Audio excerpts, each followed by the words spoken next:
Hello everyone, welcome to another game of Steven Universe Dungeons and Dragons. Today we're doing a shorter session that's going to focus more on the humans because Marceline is currently unavailable.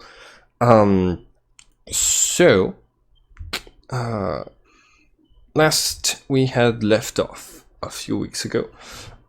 Your characters had just tried fusing and succeeded in doing so at the ice arena, and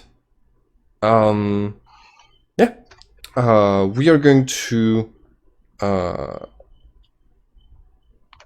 continue the story at this exact and at this point, as your characters, after taking the time to reflect on what's happened, you're leaving the ice arena, only to find that there is a rather significant group of people waiting for you outside of the arena.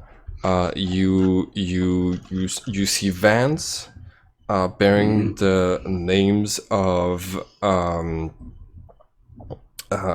local TV stations, local radio, and also more well-known, larger like TV stations that are TV networks. Yeah, TV networks that are just waiting there. Multiple people are waiting with microphones. There isn't. Oh, yeah, I forgot. The secret came out. Damn it. And this is kind of impromptu, so the ice arena security is kind of being overwhelmed, and as soon as the three of you walk the corner and see this, they also see you, and they start to come inside of the building towards you. They see Angel or Quartz, and they're like, oh yes, there's the tall alien lady. What do you do? I'm like, Romeo, should we run, or should we? No. Do you want me to? Do you want me to schmooze?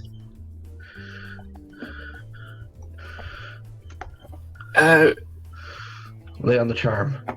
What? Let's hide for a second.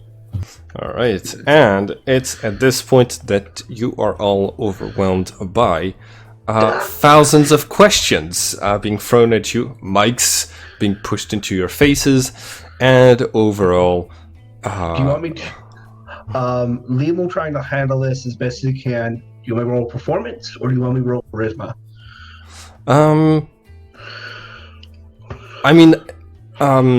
I'd want you to roll performance if you had a specific goal in mind for what. Technically, because it could be like a bigger action, because it's trying to handle a group. Yeah. So I'm performing for this group, and I'm trying to lay on my charisma at the same time, so I can do both. Got it. Yeah. If you want, you can do that. So go ahead and make that. Go ahead and make that roll. Okay, so here's my performance. Ooh, very good. 23. I performed very well. All right. So you draw the attention of the reporters very quickly. They all right over here. I'll try to answer your questions as best as I can. As I can. You divert the attention away from Angel, who doesn't seem particularly comfortable with the inquisitive nature of this group of humans, and who is just going to retreat back and try to find another exit. And here's for charisma. Do you want me to do just a regular charisma, or charisma save, or I would like you to do a wisdom saving throw. Wisdom. Yes. Can you handle the pressure? You're right. I think. What the hell? Sorry. When I shift pages, I was trying it to press also. it too. Yeah. Sorry. Go ahead. Damn it! Oof. Oh, you can't handle the pressure. All right. So yeah, you start so like the questions start off nice. The questions start off nice, and you get into the game of answering them and stuff like this, and it's like, oh, you defeated that huge monster and saved those people outside. How did you do it? What do you say? Hold on.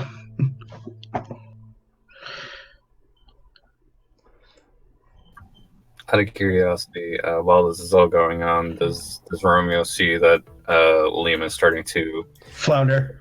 Yeah, starting to flounder? Like after the first couple of questions, it's gonna get like the questions are going to become like a little bit more aggressive and harder to answer. So it's like, yeah, you defeated this thing. How did you do it? Well, like you saved all of those people. Are you going to keep doing that? And then the next questions are like, are your parents okay with you doing this and risking your life? And then it's like, look at the chat. Which one? Oops. Wrong chat. Hold on. Do you mean the Discord chat? Yes, Discord chat. Hold on. I did the wrong place. Hold on. Holding. Still holding. Dead. All right. The GIF of key. The pressure. Yeah. Sweating enormously. Okay. I think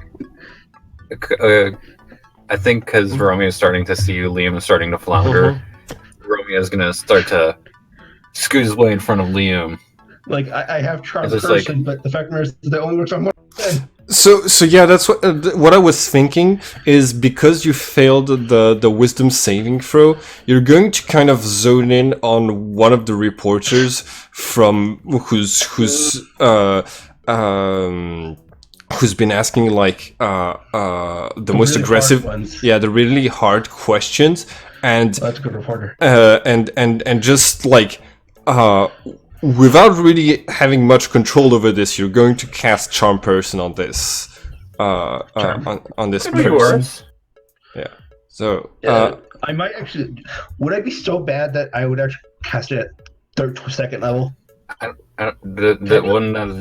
think the only thing that charm person does when you upcast it is it increases the number of targets. But if you just upcast it one that would still be actually that would be good in this situation because I'm in a freaking group of reporters. Yeah, absolutely. Now you get 2 targets. All right. Oh God, that still helps. Yeah, two different people. Go ahead. What's the it's a charisma saving throw? It will be posted. Hold on. I think it might be wisdom. There. What? It's a wisdom saving throw. All right, wisdom saving. Spell say DC at 14. Haha! I fail. So immediately, like two of the reporters that were asking like the most aggressive questions, like have there's a flash of blue light coming from your gem, and that seems to just be a reflection of the flashes from the cameras, and the two of them kind of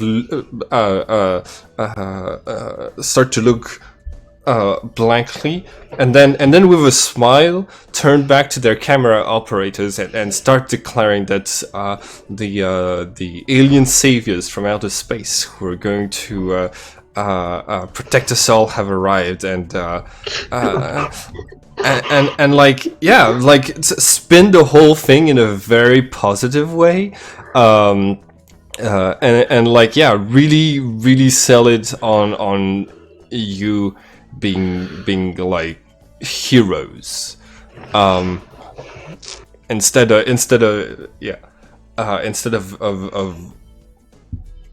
making it look like you might be like alien threats, or like some of the other reporters are like, wait, you were just insinuating that they brought the monsters here, and now you're like our saviors, or like some people are starting to notice confusion this. going on with the crowd. I do some stealth. Okay, roll for stealth. It's gonna be a hard roll. Since so much. Oh, that's 1 point.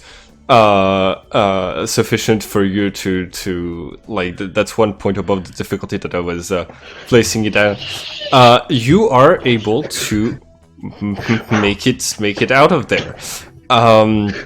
You sneak through. You use your little size to like pass through one of the nearby entrances. I like hide behind the person. Yeah, you've had a fight in this ice arena previously, so you know like the layout a little bit better than the journalists. So you make it out, leaving Romeo alone to deal with this entire situation. Romeo, what do you do? I'm fairly certain Romeo's probably just standing there, just like, we aren't from outer space. What are you talking about? Isn't that lady from outer space? No, she's just a really tall lady. Cantrip message. Let me make sure that it works. I'm full human. Like, are you saying because she's possibly an alien that like I'm not capable? Where did you learn to fight? I learned from the greatest master that I've ever known. Actually, no, I'm gonna let this go. Let's see how it goes. And who is that? I simply call him Master. Sensei. Sensei. I think it was Master. All right. Like some people are scribbling furiously. Someone is asking you a question, saying someone at the scene reported seeing you fight this monster barehanded, and somebody else reported you were using an alien weapon. Can you confirm either of this is true? I did, in fact, kick the thing in the face several dozen times, probably. I kick things a lot. I'm a martial artist. Okay. What about the rumors that you were using an alien technology? I haven't heard any rumors about that. What's that hanging out from your pockets? Disengage and dash. just like the immediate, just like. Yeah, good luck to them trying to hide. Okay. You. I'm gonna need you to roll acrobatics to dodge and weave between all of them because they're kind of surrounding you. So yeah. See if you need to shove anybody out of your way to make it out of there. All right. Let's see. Just a straight acrobat. Yeah. Just oh well. Oh, I shouldn't have been advantages, but it was. You try to push them away, but like after they let the other two escape, they're kind of just like following you around. Some of them are ahead of you with the mics and the cameras, and so like you move out of the building, but like they're still all around you, pressing you with questions, and like the two that are charmed are like they actually stopped the asking questions, and they're trying to like push the other reporters away and try to help you leave. So they are giving you advantage, but even that is insufficient for you to like escape. You were being asked for your name.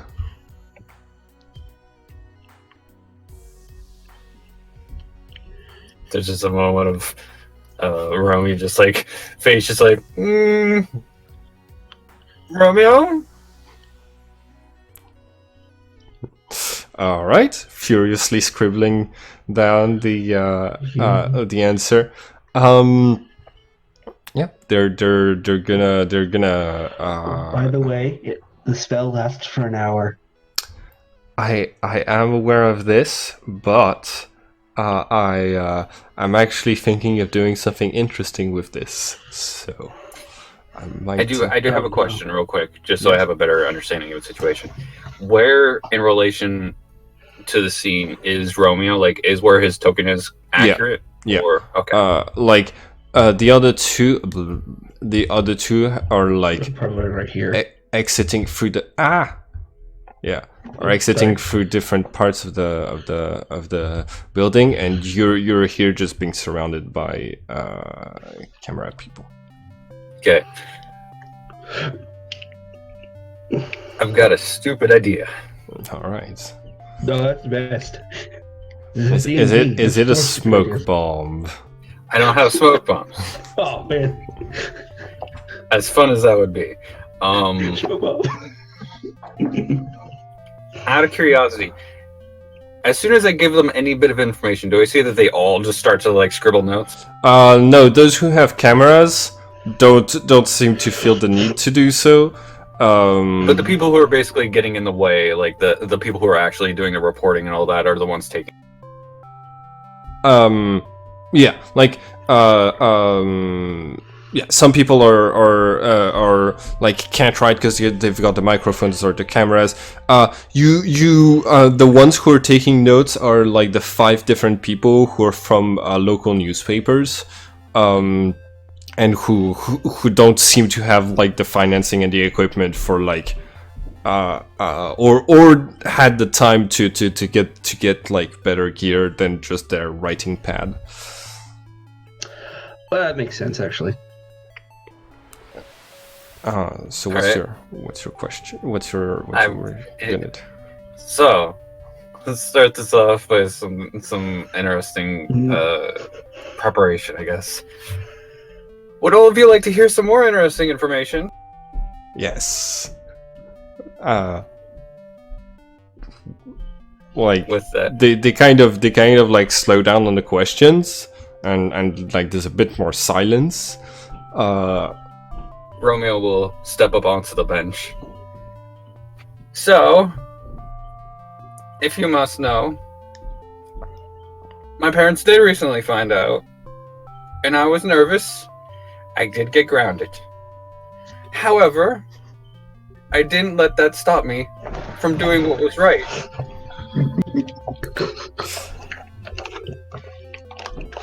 Can you roll performance for me? Bardic inspiration. I don't think you're within range of that. Yeah, you're not within range to give him bardic inspiration. 7. I'm the good guy, believe me. I know. Well, this is leading to a bit more than just him trying to come off as a good guy. Okay, I know what I'm doing. Believe me. Just because I was grounded by my parents doesn't mean that I am clueless in this situation. All right, keep going. What's this leading to? I like to do what's right. Oh God, it's a giant monster! And I'll point behind you.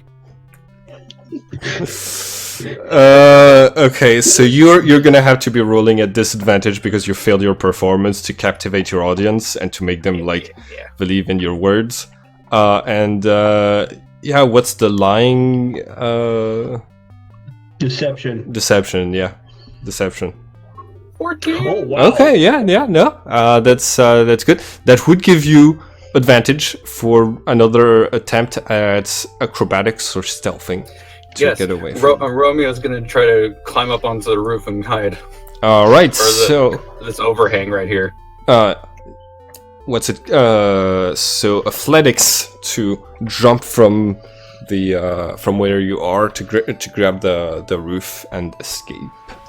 You said with advantage? Yes, with advantage. Wait. I was. Sure, you It's so are 10. fine. So 10. I realized I was still on disadvantage.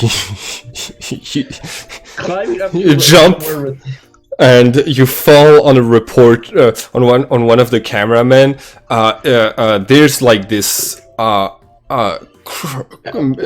metallic crashing sound, and when you look underneath your body, you see like the remains of like this very large and very expensive camera with its guts spilled open and tape just like flowing out of it continuously. And like there's a pause as everyone turns to you, and the camera person is like says, "What do you think you're doing? That thing is so expensive." And the reporter that was with this person walks over to him and says, "Hey, Joseph, calm down. It's all right. Can't you see it's our savior that's here to protect us?" And like basically just says, "It's okay. The company will cover it. You don't have to worry about anything. Listen, everyone. Let's get this person out of here. He's clearly having trouble handling the stress of our questions. We can probably talk to him later." And this person is going to like basically calm them down and tell them, your cameras might also get broken if you don't just stop. And like, yeah, successfully manages to get you like farther away, and basically like there's a bus coming, and they're like, "Here, get on this one, and just go somewhere else. We've got this." I follow behind. Okay. Do you also get on the bus? Yes. All right. So you both get on the bus, and leave. You care, Romeo? Romeo's probably just like sitting in a seat with his legs held up to his chest, just like. I imagine the anime thing where he's like downcast. It's all dark. Storm cloud above his head.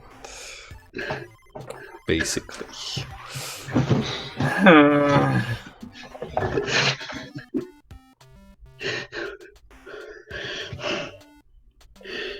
You know, everyone's going to think you're a doofus now. So everyone's going to think we're doofuses. Everybody already thought I was a doofus, I feel like.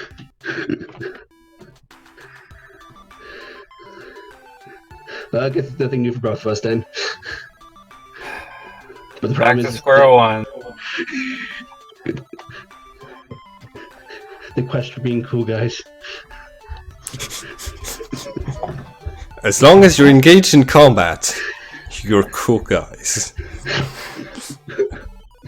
As soon as you leave I can kick combat. them in the head multiple times. I don't need to worry.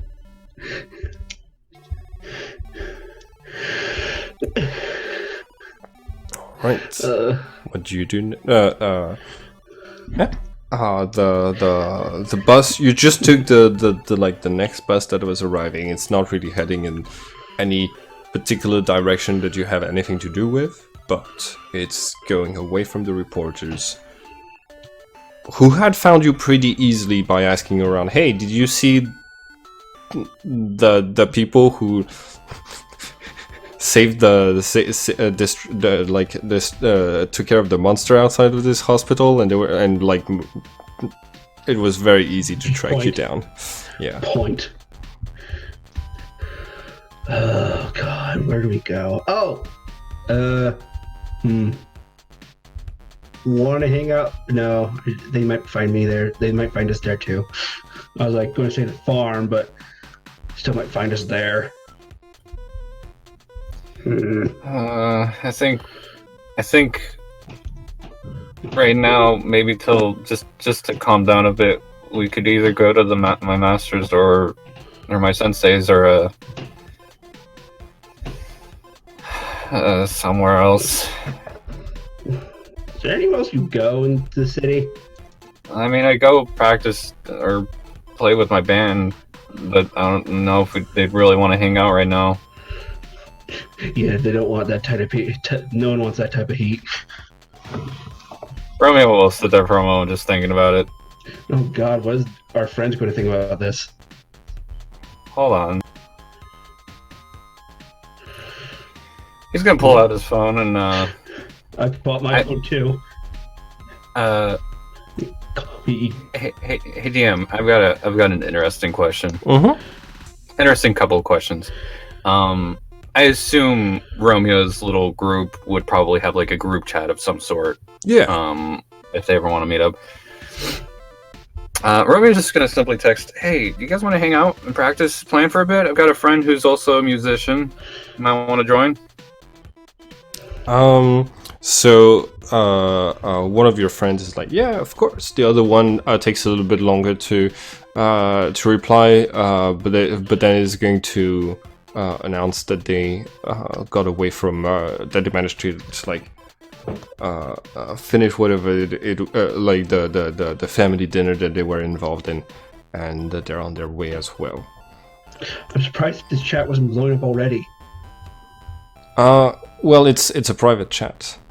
I think. With Romeo being kind of outed recently. News hasn't necessarily reached the entire town yet. It'll be tonight when it reaches the entire town. Exactly. It'll be tonight. Yeah. Exactly. Yeah. Good point.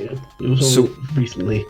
We, I think we had the names for your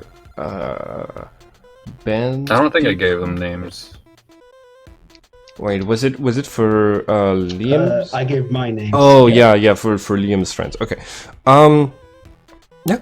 You head over to the to your friend's flats.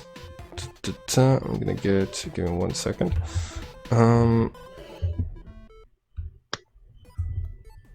I should have think of some names on the fly. Yeah. Okay. Liam, you come up with names on the fly. Romeo, you come up with the name of the band, and I am going to come up and I'm going to find the perfect image for the interior of a house. Where? Hell yes, I found it already. That's good.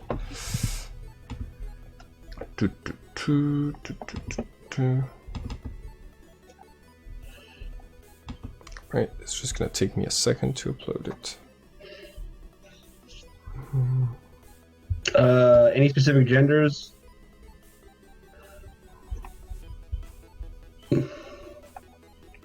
Romeo? That's I mean dealer's choice. How about for the band name Neon Star Assault? Or like Neon Star Brigade or something like that? Yeah, that sounds good. That's actually really good. Okay. Ty Miles. Sounds good. And Missy.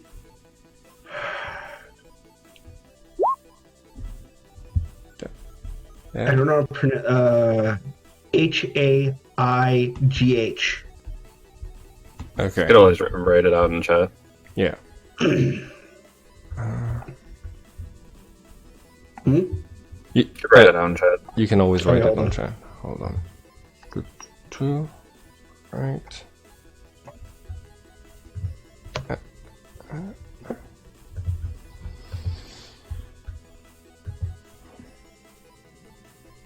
It looks like it could just say hey. Missy Hay. Missy Hay and Ty Mine. Yes. Okay. I am not gonna have images for those characters because there's very few images that I've been able to find that fits this Steven universe. I don't think it has to strictly fit. I mean, Yeah. Daggers came to choose it after all. If you just need something to set the scene, of course. All right. Here we go. And no. Okay. Give me 1 second. By the way, good band name on the spot. Yeah. It's actually slightly influenced from something I've heard a while back. Was it that music video, the animated one? Yes, Starlight Brigade. Oh yeah, no, I like that song. That was a good song. I also thought that might be the what you were referencing. So it's good to know we all have the same. We had the same thought, damn it. All right. Plus, the song kind of fits as a slate theme for some of the. Oh yeah, no, it actually fits fairly well for this campaign. Yep. Too bad it's copyrighted. Damn copywriting. Goddamn copywriting. Alright. I'm getting the image onto this computer right now. And yeah, if it weren't recorded, we could play it all we want. Alright. Okay, so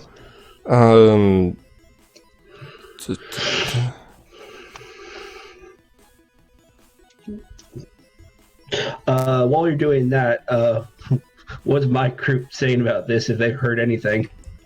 I texted them real quick. Like, have you heard anything lately about me? Like right now, they're more like about you. I'm more concerned about the screams of terror and the rampaging sounds from downtown. Wait, what? Yeah, like you could hear the everybody heard the monster noises from like a. Oh, okay. I thought you were saying there's. I think. Okay. Yeah, not currently, but like at the time, just like, yeah. Hey guys, have you heard about me recently? Heard about you, dude. There was a monster. And then that. Never mind. You'll hear about it later. All right. Close down and turn off the apps so they can't message me for a little bit. Okay. So, y'all usually meet up in the back of this old record shop That's in town. All right. This is actually a good hangout. Yup. Good hideaway. This can be our donut shop equivalent. Actually, that's good. Actually, that fits for both of us because we're both musicians. Yep. All right, give me one second. I assume Romeo would know, just out of curiosity, how common, like, how often do people actually come here? Little enough that you're contributing to paying rent on this place pretty well by renting the back. Yeah, like it's the age of downloadable music and capitalism where nobody can really afford to buy stuff anymore. So this is more for novelty and nostalgia, basically. Yeah, exactly. Like you arrive here to find the clerk sleeping with headphones on, and like the mouth like completely open, and yeah. All right. So the rest of the band is going to assemble here, and like they greet you. They're like, "Hey, how you doing?" "Oh, hi, new person. You, Liam. I'm Missy. Hi, this is Ty Miles, and you're Liam." Yes. All right. That's a cool piercing you've got there. Why is it shining bright like this? I usually hide it, by the way. Yeah. But right now it's glowing. It's shining brightly. It's glowing from under your clothes. For costume and effects. Hmm? Yes. Costume and effect. All right. So usually it's usually it doesn't keep glowing like this. Caught off guard about that one. Yeah. Oh yeah, I actually haven't really used that many continuous spells, have I? Oh, Right. Damn it! None of my spells work longer than a minute. Other than charm person. Frack! They're probably just roaming around everywhere. Wait. What's funny? I can. The funny thing about charm person, yeah, it works with only 30 feet, but still charm person, no matter how far they are. Oh God, I feel bad for those people. Hopefully they're not ruin their careers, like Liam thinking in his head. Anyways, gang, this is Liam. He's a cool person I met recently. Sorry about not messaging in a while, by the way. Been a little distracted. It's okay. You've been busy. Weird stuff have been happening all around town. But I found this that I thought we could practice, and like one of them is going to hold up like an old record of an album. So like it's Missy's showing it to you. It's a weird album where the name of the band is Deaf Gender, and it's got like a bunny on the cover and skulls, and like Def Leppard. No, Deaf Gender. Anyways, she hands it to you and she says it's this weird band from Germany. They're doing math rock with like very weird time things. I thought we could practice some of their stuff and get a little bit better at like switching out between like time pattern schemes. Okay. Give me just a second. Let me talk with Liam for a moment. And he's gonna grab Liam and like pull him away from the group for a little second. I wonder what Liam plays. He doesn't seem to have any instrument on him. Speaking of which, Romy's just gonna lean in and say, "Listen, please don't pull your viola out of your chest. They are normal people. They are normal people, and they don't know yet. And I want to have some semblance of normalcy for at least one more day before shit hits the fan." Dude, I'm human too. I understand. Kind of hit the fan. I've never seen a human pull a viola out of their chest without it being a mortal wound. There's some weird shows on TV, like. Okay, I was going to ask. Some like I Survived show where just like the most asinine ways of almost dying. In any case, you're not wrong. You're not wrong. Pull the viola out of your chest. Just, if you want, you can hang out. If there's an instrument in there, you know how to play, feel free to pick it up. Unless it's one of theirs. Romeo, what's your ringtone? Because it's playing right now.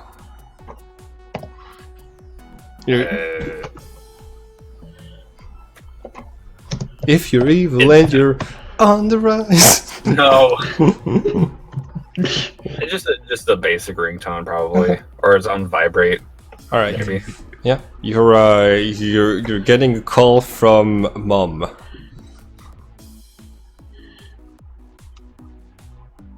Hi. Hey, are you okay? You weren't. Yeah, I was really worried about you. Your father said you're all right. But I wanted to check. Yeah, I'm good. Okay. Just hanging out with Liam and the gang, you know, and some of my band people. Wait. I let you leave to go save your dad, and now you're hanging out? Hiding out from reporters, I say in the background. Yeah, just hanging out. Just wanted to take a breather, you know, calm down. Are you hurt at all? No, I'm good. She's gonna try to inside check you. Am I lying? I'm not hurt. I don't think he actually got hurt all that much. I think I did get hurt in the moment, but I was healed. Okay. Yeah, I healed you, so you're No, she's like, not lying. She's she's trying to ascertain whether or not she can tell that if you're like actually hurt or not. She's just trying to establish whether she can trust you with this or not. Okay. And she's gonna say, listen, can you come home soon? Your dad's on the way, and I was really worried about losing the two of you today, and I think we could use some family time and talk about what's been happening. Yeah. I'll be over in just a little bit. Oh my God, you're on TV! I'll talk to you later, Mom. And like the last thing you hear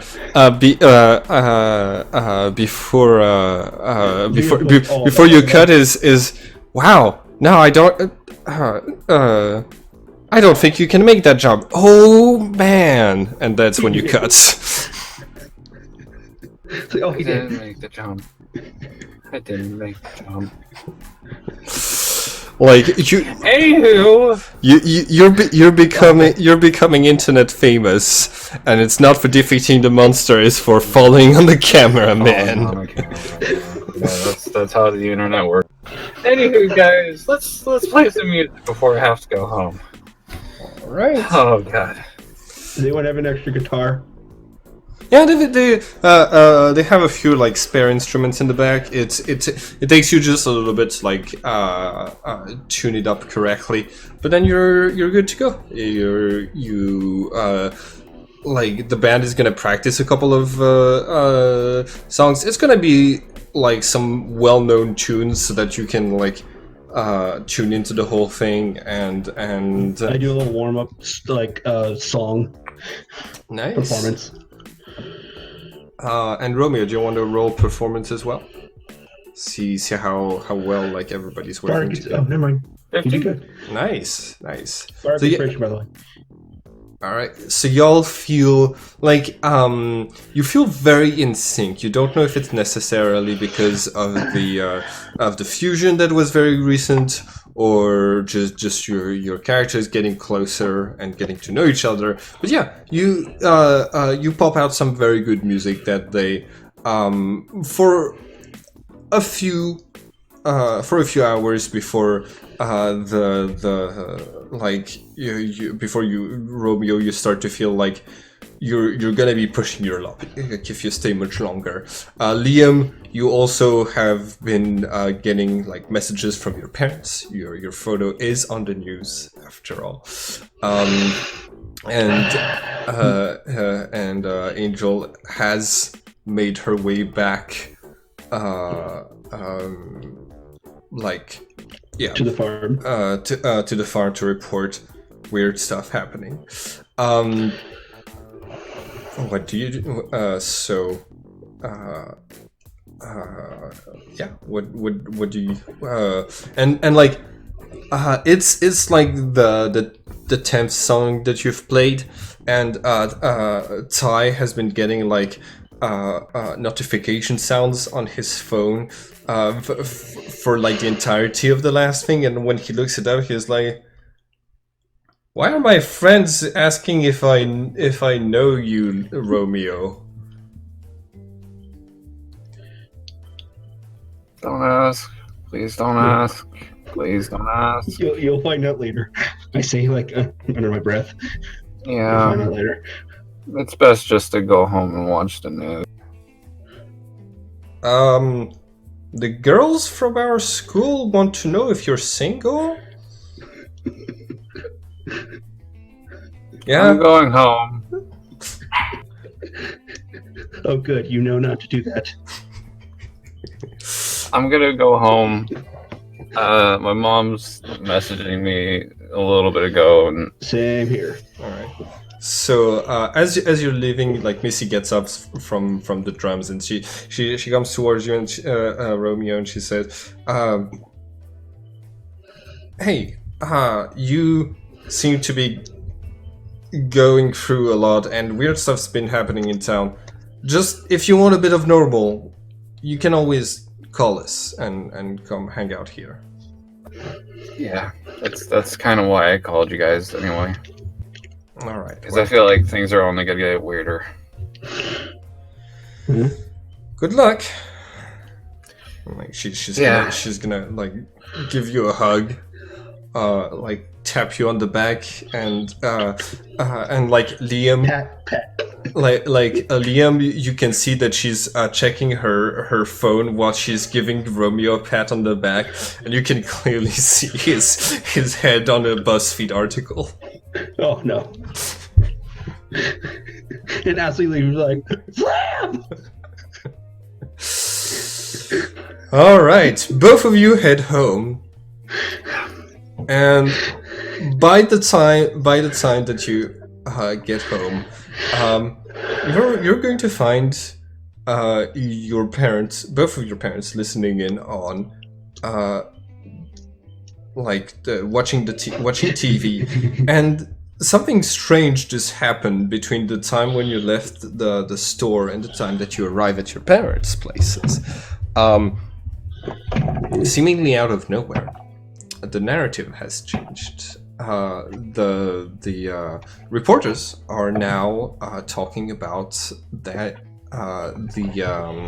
the amazing viral marketing for a new movie about aliens that was just popped out of Hillstown. The Hollywood has confirmed that they're entering the production of this very large extended universe about aliens fighting monsters on Earth, inspired by lots of different animes and cartoons. And one of the journalists also says that the government agency has stepped in to confirm that there are no aliens on planet Earth. That's no sort of invasion is ongoing, that there's no need to worry about anything, that those images of large monsters wrecking the downtown of Hillstown are just viral marketing, and that there isn't really anything to worry about. Okay, so the government's covering her butt. As for the names of the three people who intruded on the set, they so your names are and pictures are shown on screen. The studio has assured that they'll take security measures to make certain that those people don't manage to break into a scene while they're filming ever again.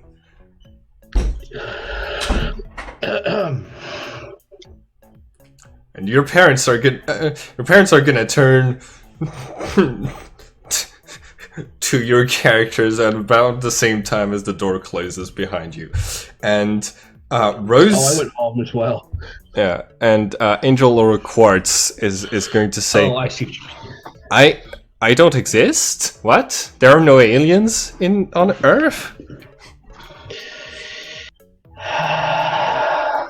God, humanity's actually covering this up. Freaking dang it. Well, it's not that bad. He like says it's all in like a sigh. Romeo's just gonna be staring at the screen, just like, oh. I text Romeo. It's like, what? We're in a conspiracy now. I didn't beat the crap out of like 4 different aliens to be called an intruder on a set. Well, it's also mentioned that the government source like in the background is continues to say, you really think someone who would attack a cameraman and destroy a camera in those images where we can clearly see it is an armed combatant who's able to take down aliens? Seriously, who do you think you are? Cough, cough. And those government agents are like, we gotta do something about that kid. He's dangerous. Romeo's just like, well played.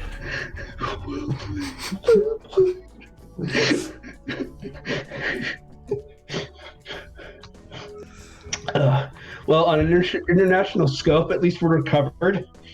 On a pride scope, Romeo's feeling like he's been knocked down a bit. Liam doesn't really care. Is there any, out of curiosity, the government official that was saying that, did they look familiar to any of the men that had shown up or at the least night before? No. Garb. It like, you think it's like it's some sort of like higher up bigwig, highly decorated, not somebody who'd be on the field. Yeah. So your mom gets up and comes to hug you, and Barry also gets up and gives the two of you a bear hug and like starts to and your mom says, "I'm so happy you're both okay," and she starts to cry in your arms. Like there's you can feel your shoulder getting a little bit wet. I went home. Yeah. Yeah. So like similarly, your parents knew a little bit more about the danger. They're happy that you're back. They're happy that you're okay. And yeah, they like they are going to like the Kumina and Fred are more going to ask what exactly is going on, because they got very different versions from the news half an hour ago, the news now, and what Angel or Quartz was saying. So I sit down with my parents at the table, the kitchen table, and I'm like, so I'm part of a government conspiracy now. You're right. I owe you some money, Dad. You're always right. Damn you. All right, and we're good. Yeah. All right, and I think that's a good point to like basically fade away from the narrative, and just we zoom out of your house as we see the moon rising up in the distance, and finally, after many hours your characters are alone. You're in your own rooms. It's dark. The commotion of the day has passed somewhat. The only remnants that remain are the groups of reporters that are discreetly standing outside of your houses with cameras, and the clothes shades, and the memories of today, where you feel you might have trouble sleeping after tonight. Do you do anything in particular before going to bed? I text Romeo. So, how are things going with you?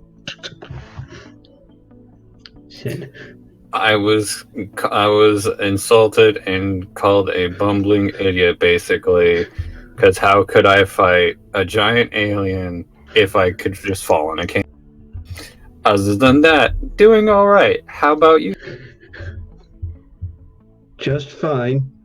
At least they didn't mention anything about my bumbling with trying to answer questions. I think the me falling part probably cushioned that fall. Pun intended? And Yes. I text back like, that's going to be made into so many other videos, right? Yes.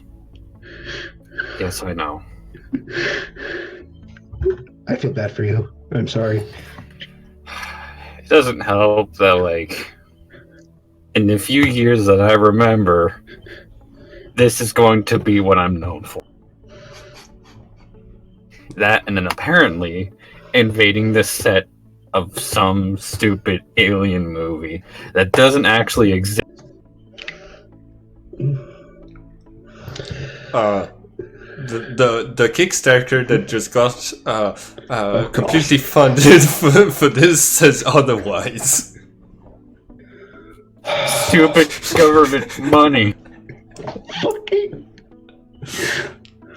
There's a pothole in the street outside of my house, yet they can fund an entire movie just to cover this up. The heck? Hopefully it's a good movie. It's government funded. Of course it's not going to be a good movie. God damn it, you're right. Out of curiosity, I have a question, Simon. Yes. Was the reporting, was that live or anything?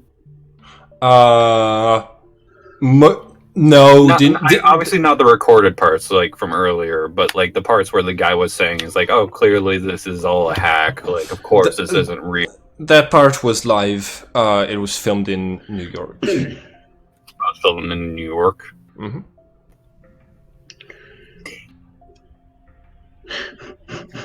All right.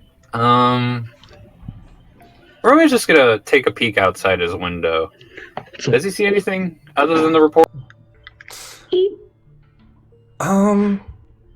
Not anything out of the ordinary.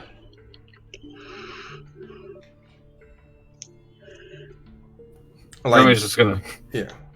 open up the window, just like, can you guys go? I'm actually trying to sleep. We know it wasn't a hoax.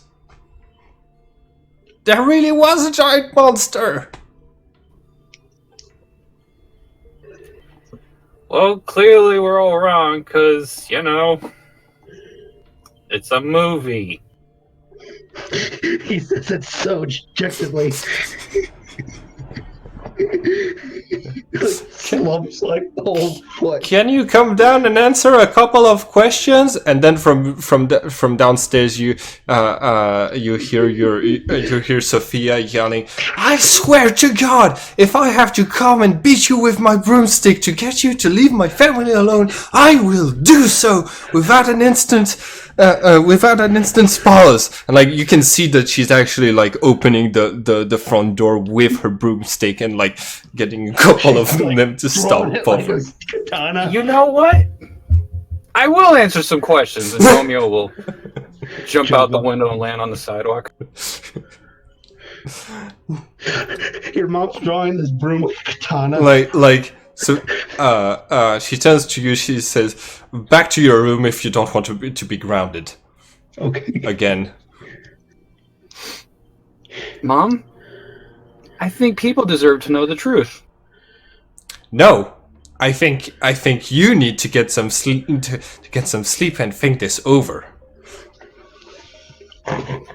I was called a bumbling idiot on national television, Mom. At least I'll be known as a hero. Would you stand for that if that happened to you?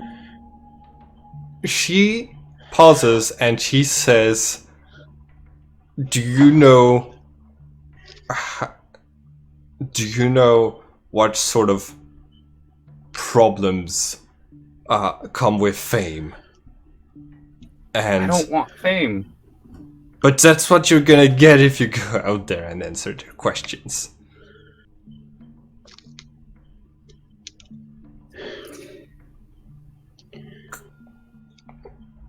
Please, I don't want this for you. I don't want you to have to go through people looking into your life, asking questions, and I mean, what do you think is going to happen if somebody finds out about our basement? Do you think we're going to be allowed to keep living here? No. I don't think you're a bumbling idiot. I think they used everything that they had to try to calm the situation down and avoid a panic, because aliens are scary. I'm scared. Okay. We're living above the freaking hive. All right. I won't say anything. Come on. Let's go back inside. And one of the reporters is like happily coming towards you with this massive cake, and just says, "Sorry about my co-workers. Here, I baked this for you. Hopefully, you can share a slice with Liam." And like your mom takes it. Is this one of the people? Yeah, this is. Yeah. It's one of the charmed persons. Your mom takes the cake. That ended a long time ago. What the hell? Mm-hmm. You've got a malfunctioning gem, and your feelings towards what was happening with the cameras are not being resolved yet. So the spell is still going. What? Romeo will just kind of like extend his hand out and like take the cake. Just like, thanks. Oh God. You can go now. Sure. Let me know if I can do anything else. And the reporter heads off. Oh, sure thing. That spell is so broken. Literally broken right now. Romeo's just gonna back away, just like, you have a good night. I'm having a great day, because I met you. Oh no! Your mom just slams the door and is gonna like, can we trust to eat that cake? It looks yummy, but fairly certain. I'm just gonna put it in the fridge. Like she just goes and put it in the fridge, and in the morning you're gonna know it's safe because Barry will have woken up in the middle of the night and eaten a slice and be fine. It's like, well, we know it's safe. Yeah. So in the morning, Liam,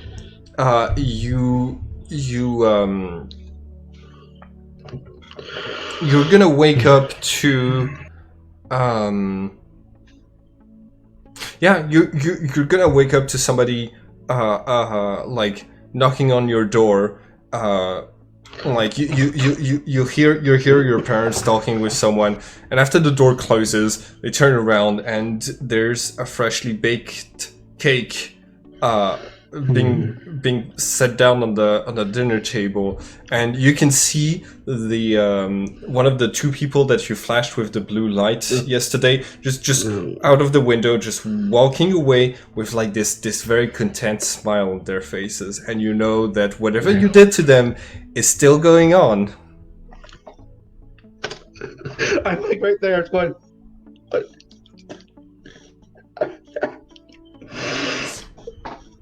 On one hand, this could be a dangerous spell to keep going, but on the other hand, free cake. It's. I hope I'm not like. It also in Liam's mind, like basically that, and also in Liam's mind, I hope I'm not ruining their careers. I really am not. I hope I'm not ruining their careers.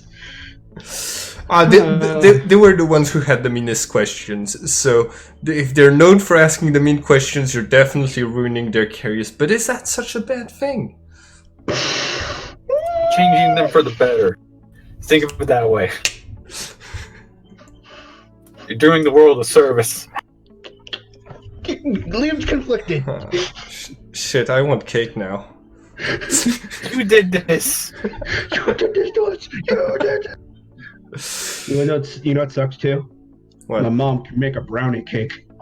When will you learn that actions have consequences? Damn you! Damn you to that! Anyway, Okay. I actually I grab a slice. Okay. I deserve this. I grab like a really big piece. Angel is going to basically just go outside, and she says, I'm going to be training. We're going to need to be prepared for the next wave. Understandable. Hopefully when this stuff's handled, I'll try to train with you.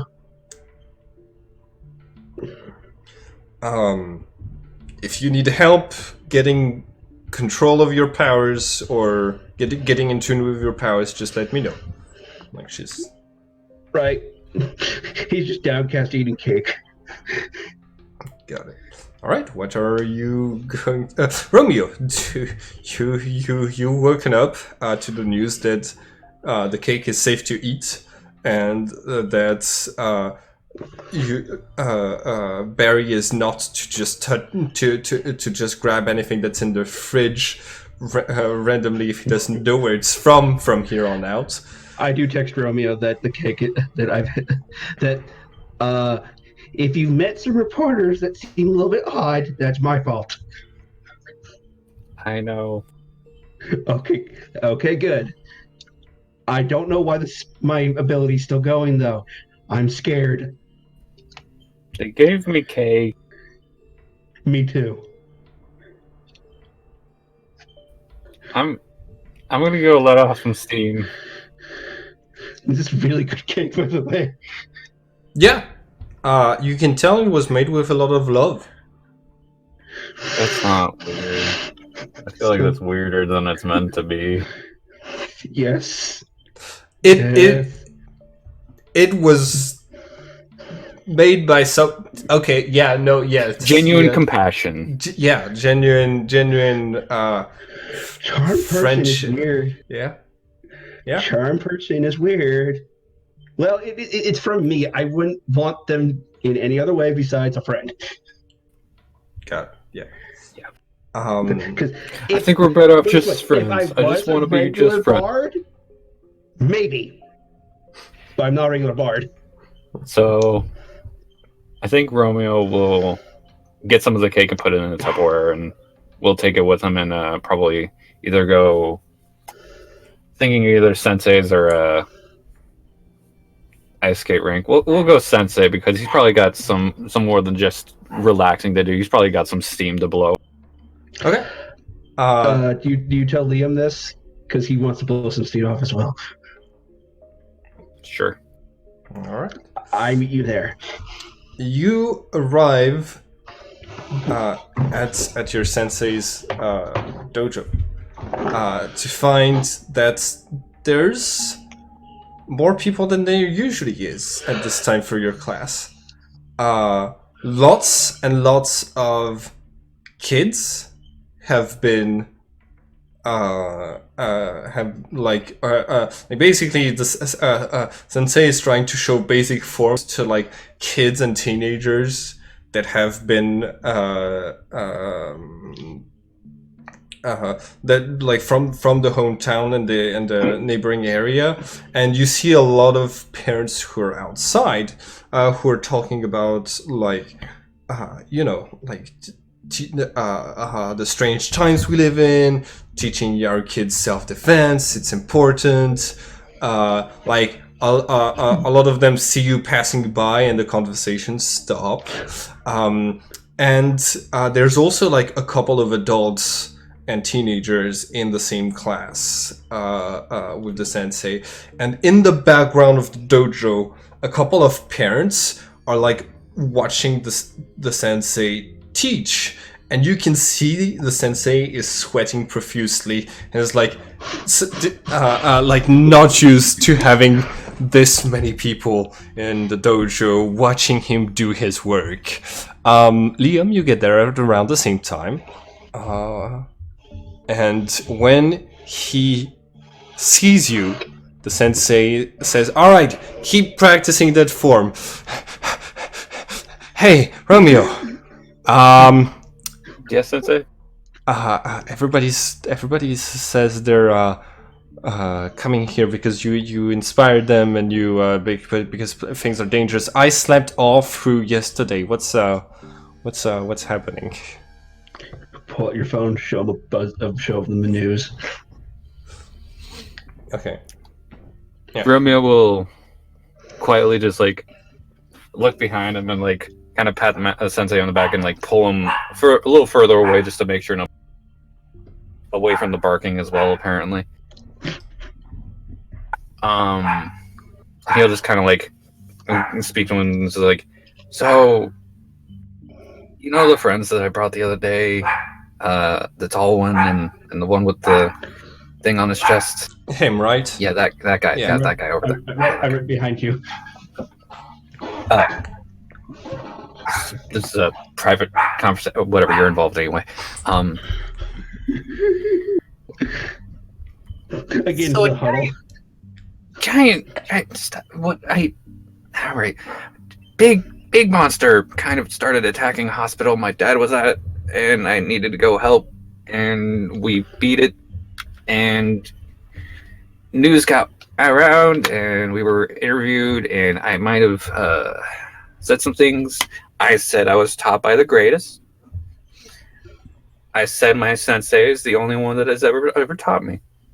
That's great. I'm really proud of you for this. And well, I guess business is gonna pick up for me. I'm gonna have lots of work on my plate, but I'm going to try as much as I can to give you the time that you need to prepare for the tournament. I just got word back. I really thought that they were going to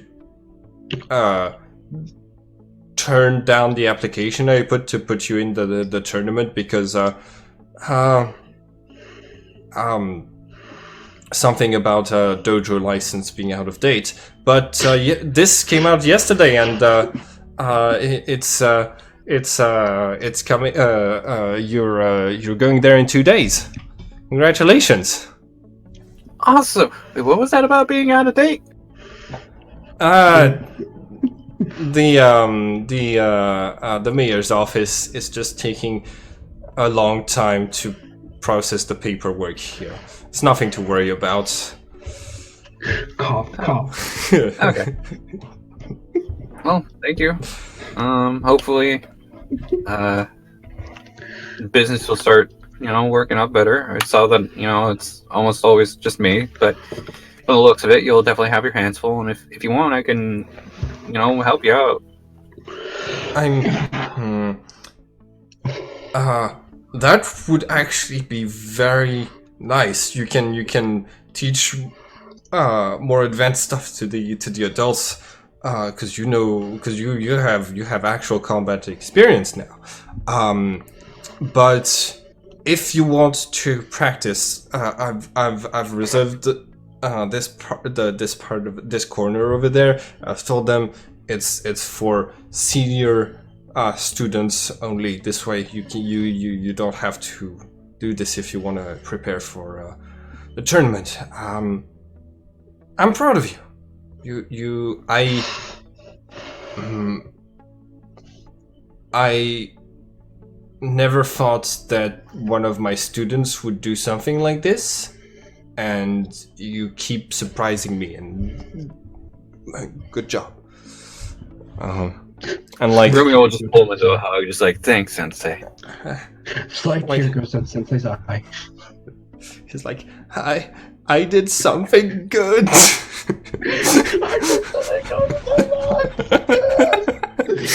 I'm not a failure. And after that, like he sees like the parents, some of the adults who are just waiting for, who've been like holding a very hard to hold pose. Some of them are kind of falling to one knee, and he's like, I gotta go, and like,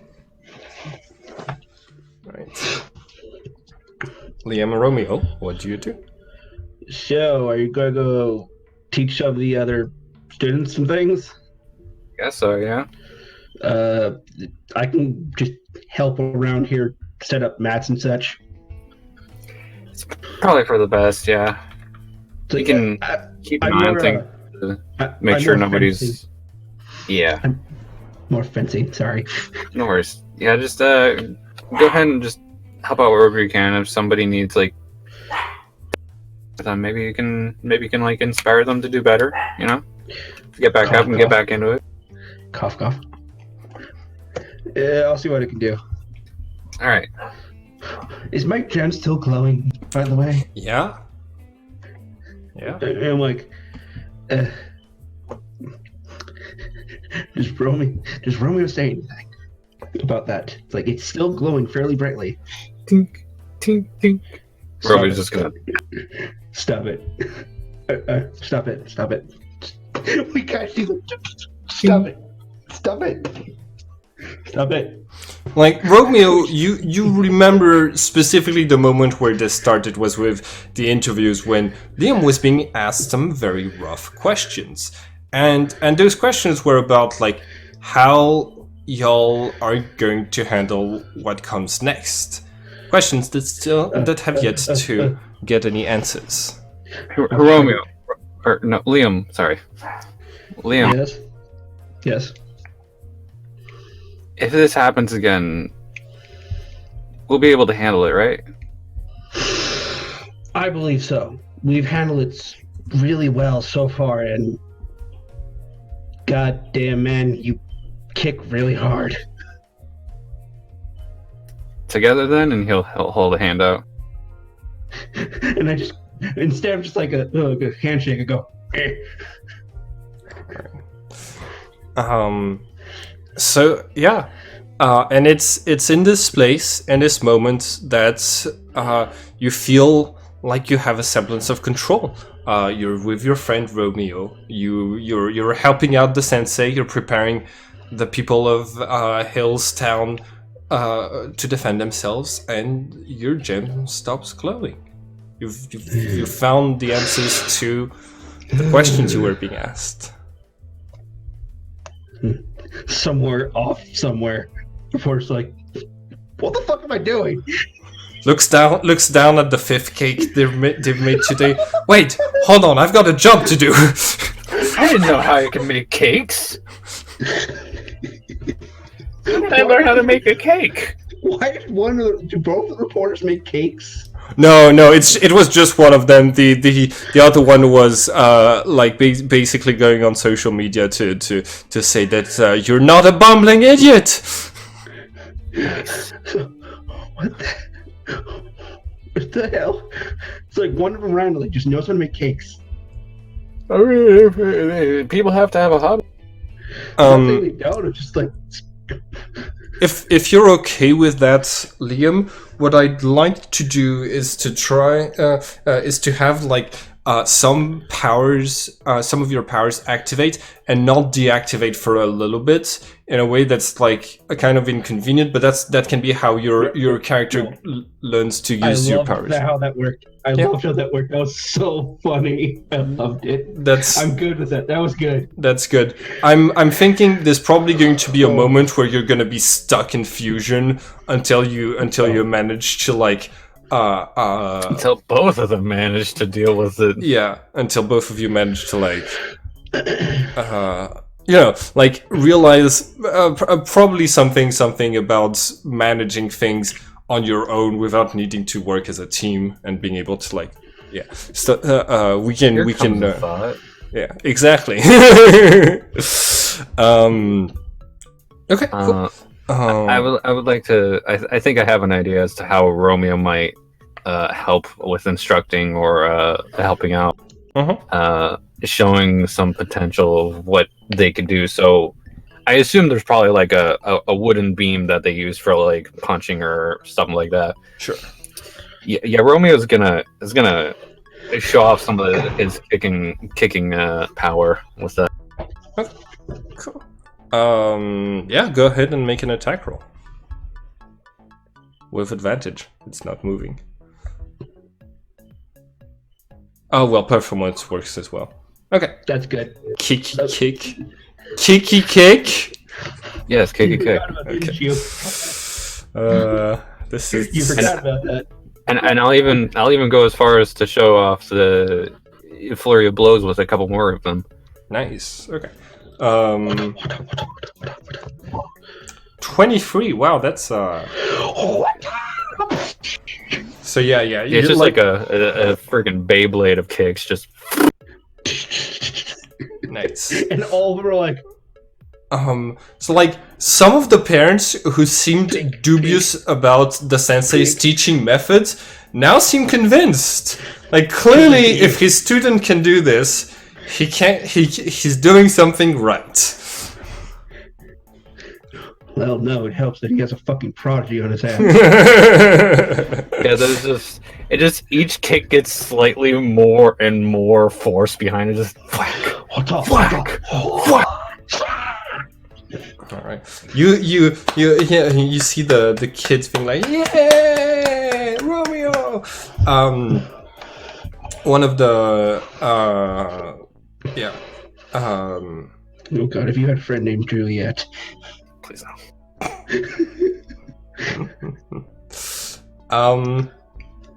Yeah.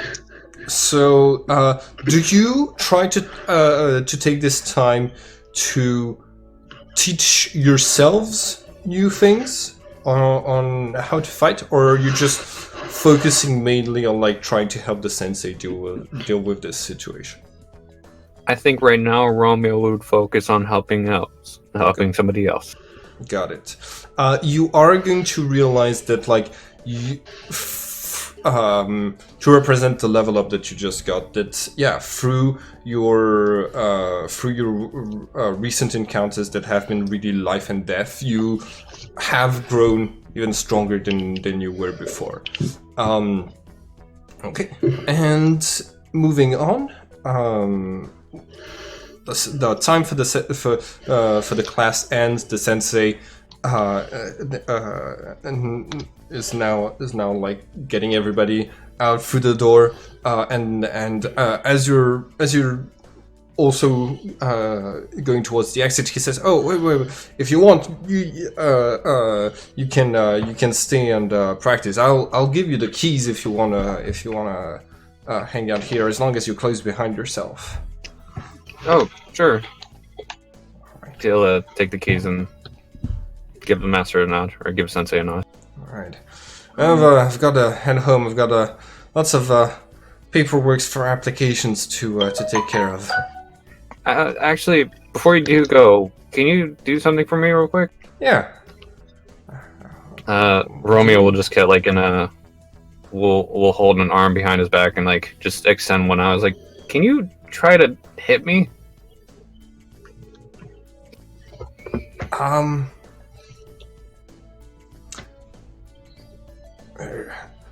I mean, sure, but I haven't gone serious on someone in a really long time.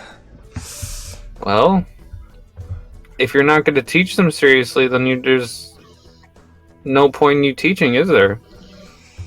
You have to take it seriously. That's right.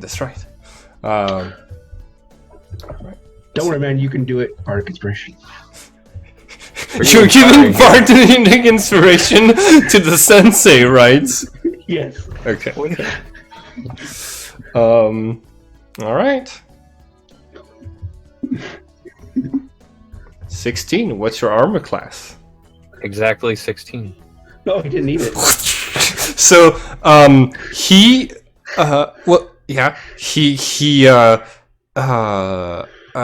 he's going to like perform a little bit. You can tell that he's putting more effort into it than he was doing before. That he feels like you're like he seems stressed, almost like you're like he feels like your relationship as sensei and student depends on him being able to prove he's still got it. But yeah, he is able to land a couple of blows on you. He is definitely slower than you are at this point. Mm-hmm. But maybe he's just not going seriously? I take the sensei to the side. Wait, right after they're done? Okay, you asked to talk to him alone? Yes. Okay. Excuse me. Give us a second, Romeo. Yeah. All right. What's up? So I know you're a sham. Romeo's not here. I know that you... No. Here's the thing. I know at one time you were good. I know that. I can tell. I can see it. And I won't say anything to Liam. I will not. I don't want to break his spirit. Look at Liam and just see that, like, ball of sunshine he is. I don't want to break that. I do not want to break that. You know what? Yesterday, if you'd come and talked to me and said that, I would have started crying and saying you were right. But that's the thing. It does not matter whatever you've done, whatever you've lied about, because you gave Liam the smallest bit. You get what I mean? Sorry. Romeo. You gave Romeo that push to become who he is today. So in that, you made a major success for yourself. Wow. All I ask for you, train like you've never trained before in your life. Try to be that master that he thinks you are. And all I ask is at least try. Charm person. So his answer is it's weird to be hearing somebody say what my inner monologue has been all day. Yeah, that's what I was gonna do. But I'm glad to see you. Well, I felt like you still at least need to hear it. Yeah, that felt pretty good. Thanks, Liam. No problem. If by the way, if like my power feels like he doesn't need the charm person, it just doesn't go off. Oh yeah, no, he like it does not go off. Oh, that's okay. Cool. My words didn't even need to be. I didn't even need to roll anything. So cool. Yeah. All right.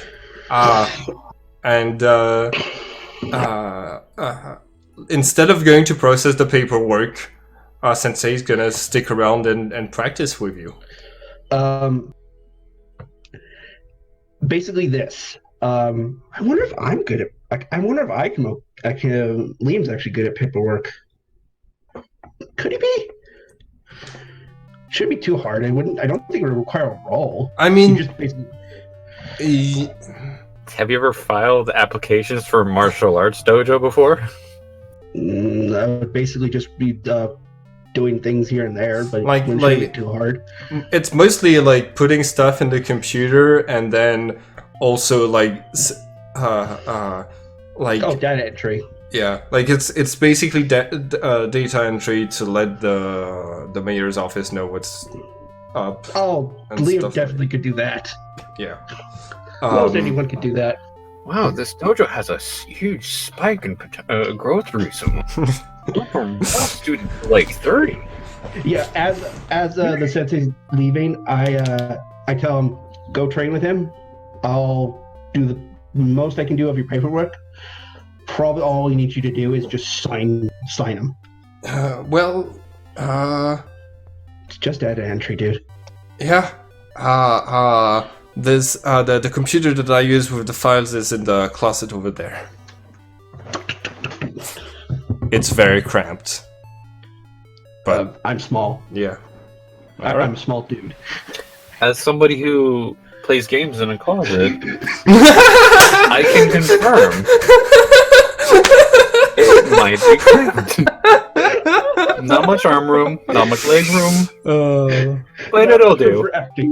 It'll do. It gets the job done. Oh my god! I feel like today is like since we're not in combat and we're mostly like bouncing off of roleplay situations that follow each other.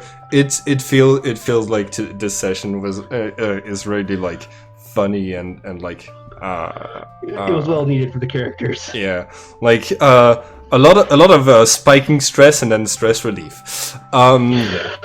Finally. So exactly like Steven Universe. That's mostly constant stress. Well, as we go to in different levels further towards the end of the show, it becomes more and more stressful. I'm glad. I feel like we're doing a pretty good job of like reproducing the atmosphere. The problem is that our show went from 0 to 60. No, or 0 to 200.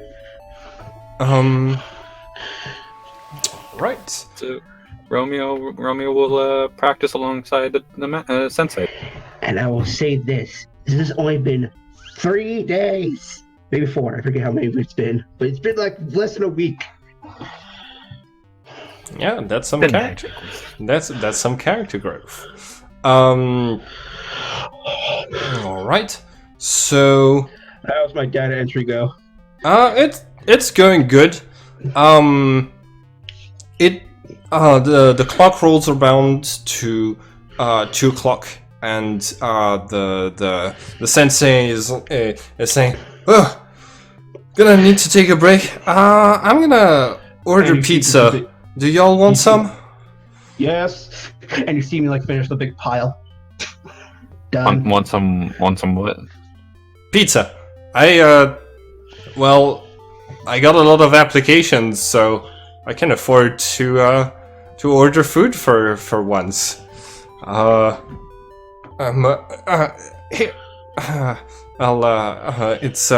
It's on me. It's after all, it's thanks to your efforts that the dojo has been recognized, and the monsters that go around town. What do y'all feel like the police, the authorities are taking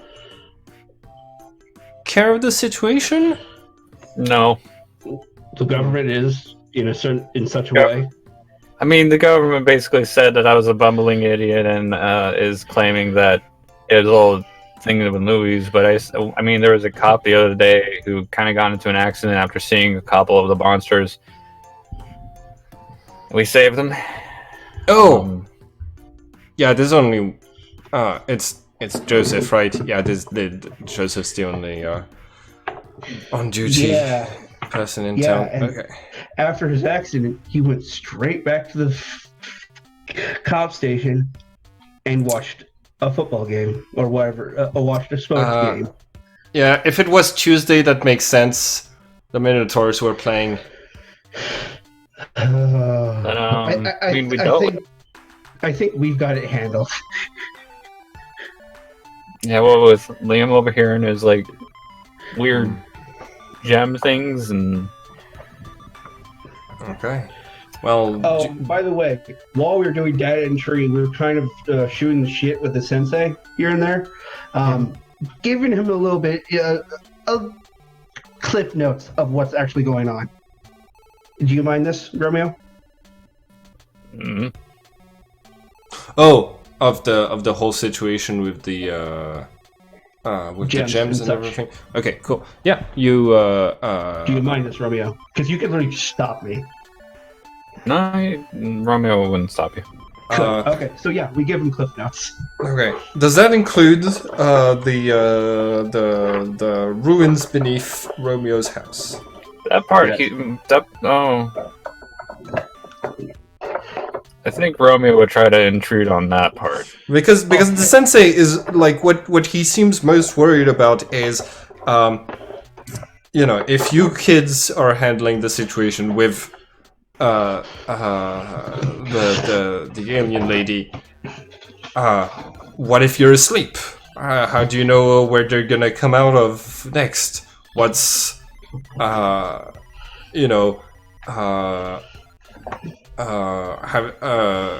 you have any clues as to where the strange blue laughing thing might be now? And like basically he's trying to like, hey, we maybe planning this out a little bit more is going to be necessary to make things like to ensure people's safety, basically. So so when he's asking like where did they come from, he's really trying to like understand the situation to help out. Do you let Liam explain, Romeo?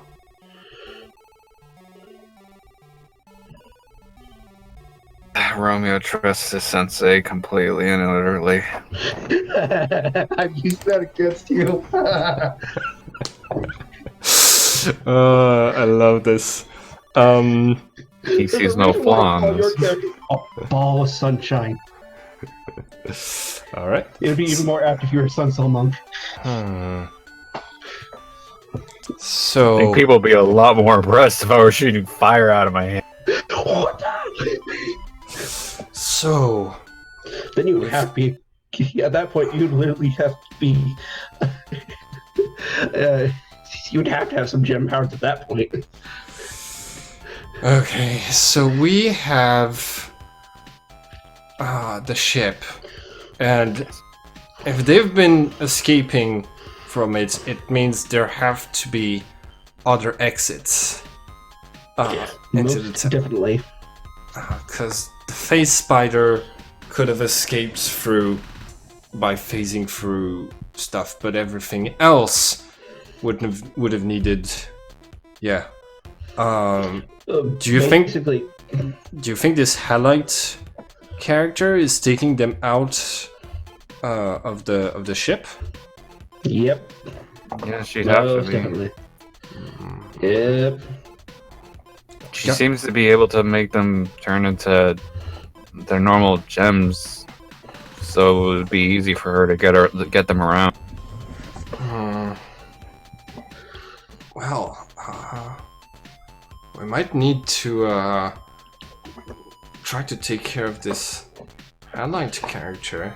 If we know she's heading down to the ship to pick up new gems every now and then, we might be a good plan to try to take her by surprise.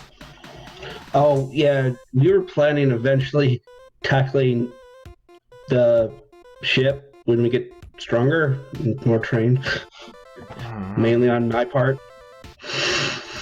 Sigh. I understand.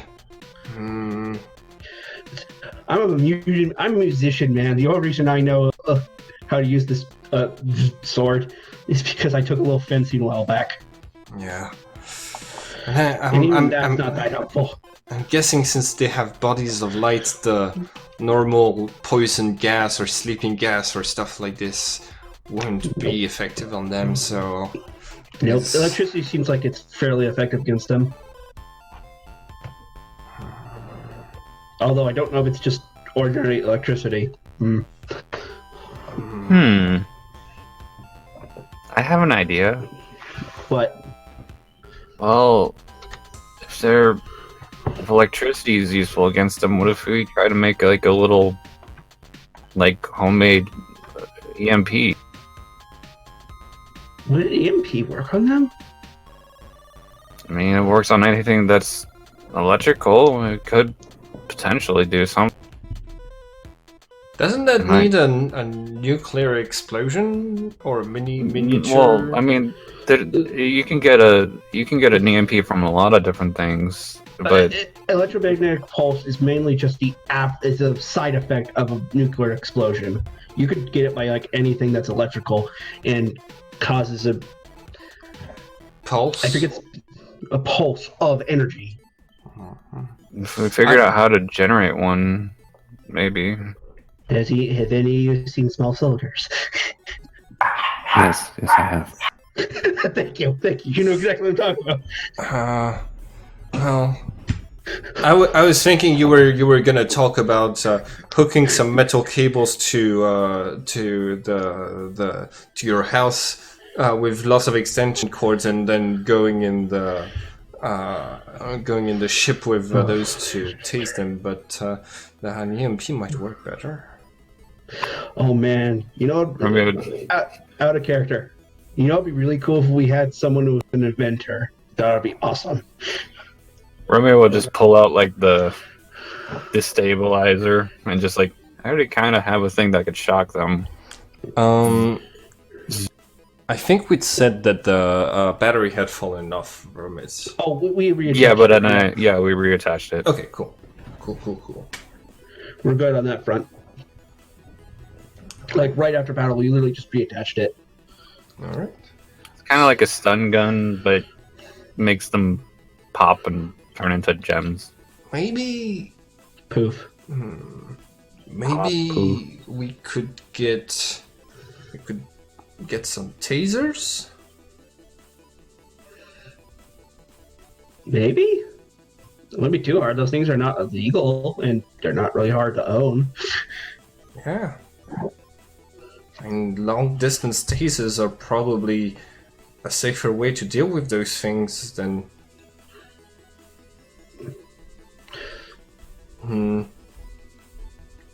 I should definitely... The problem with tasers is that they have cords that can be cut. Yeah. It'd still be useful though. I'm not saying it isn't a good idea. I'm just there's some problems with using tasers. Listen, I think as a first line of defense, you've seen how new everybody is to martial arts. I think even if it's going to lose me a couple of students, I'm gonna recommend everybody in town gets tasers. Sounds. What do you think of this, Romeo? We could try to run it by the police station, and they might trust them, and it wouldn't cost you anything to the people. I mean, if the police say it, then that's one thing. But if there's just a dojo master saying it's kind of a little bit out of nowhere. Yeah, I'll go and talk to Joseph. Here. He grabs a slice of pizza. He gives the rest of the box to you, and he says, "You got the keys. I'll if you want to practice some more, I'll leave you to it. I'm gonna go talk to Joseph." Yeah, as he leaves, I get up from data entry and like, well, I'm all done. Hey, do you want to try to train me a little bit? Get me up to snuff to you guys? I don't know if I can get you up to snuff, but I can definitely teach you some basics. Good enough. All right. So yeah, you're gonna start practicing. So roll. Yeah. Romeo's gonna have Liam since he's already kind of seen some of the more basic stuff from Romeo in combat. Romeo is just gonna have him start off like doing what Romeo was doing earlier, like having a wooden post and just kicking it over and over again. Okay. Alongside Romeo, because Romeo will also. You want me to roll or something? I don't think so, but I do want to. Actually, roll insight for me, please, Liam. Yeah, me. 12. So yeah, you the more you practice, the more you get into the headset that Romeo seems to be in, and you feel kind of like the positions you're practicing. It's almost like dancing. There's a rhythm to it. There's different positions and stuff like this, and you you understand a little bit better the way that Romeo was dancing just before you fused. I'm just saying that you're getting a better insight into like his style. His style. You also start having your hands hurt a lot from all of the punching, and you have to stop after a few minutes. This is my thing. Ow, ow, ow, ow. So these are musician hands, not punchy hands. Ow, ow, ow. It's going around the dojo.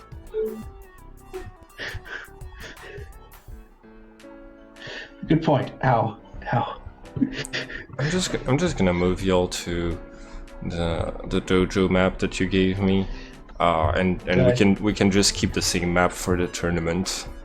Sounds good. All right. Also, we're going to do like a wiped tournament. If we do the tournament today, I feel like I wanted to do the tournament because I felt like we there was a lot of like fighting against other gems that was happening, but not necessarily a huge amount of the human conflict and all that. Yeah, like human experience. And I feel like we got a lot of this today just through the role play, so that we don't necessarily need to do the tournament in today's session. But like we'll see how things go. Anyways. Talking about gem conflict, you're practicing when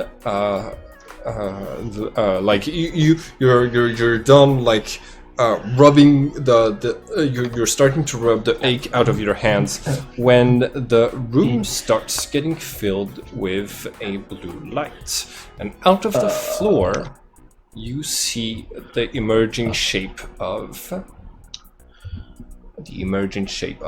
Halite. Instinctively kick. You're in my turf. Instinctively, first sword at her. All right. So her head pops out of the ground. I guess roll initiative. She was starting to laugh. Her typical laugh. I was. You know, this is so typical. I have heard stories of dungeon masters trying to describe something and getting interrupted by "I kick it," and I should have. Romeo's in the mindset where he's training, he's already prepared, he's warmed up, sees Halite just like immediately, and it clearly shows with a natural 20 on initiative. Nice. Also, here's the problem with me, is that she basically has a weird, a creepy interest in me. So I'm already off put by her. Yeah. So her showing up randomly does not help. Yeah. So yeah, you. What would have been my response? Roll initiative. Oh, you're stunned by the whole experience. The duality of speed. The duality. Okay. Romeo, go ahead and do your thing. Romeo would look to Halite and look to Liam. look to highlight. Get out of here! And he's gonna run up and just drop kick her in the... Okay. Alright, go ahead and make your attack roll. Jumps off something and goes, Oh, wait. I've been forgetting to change the music because I can't hear it today. Here we go. Go ahead and make your... Okay. Let's see. 14. Does not hit. She dodges to the side. Her ability to move through the ground makes it very easy for her, and to float makes it very easy for her to like get out of the way. Do you do any other attacks? Yeah, you know what? This lady just caused a lot of problems. Let's do a couple more. Okay, go ahead. That's a hit. I'm sure a 7 doesn't. No, and the 7 is definitely not. Okay. 4. All right. So that's going to be. Yeah. Yeah. You connect. You feel this strange, kind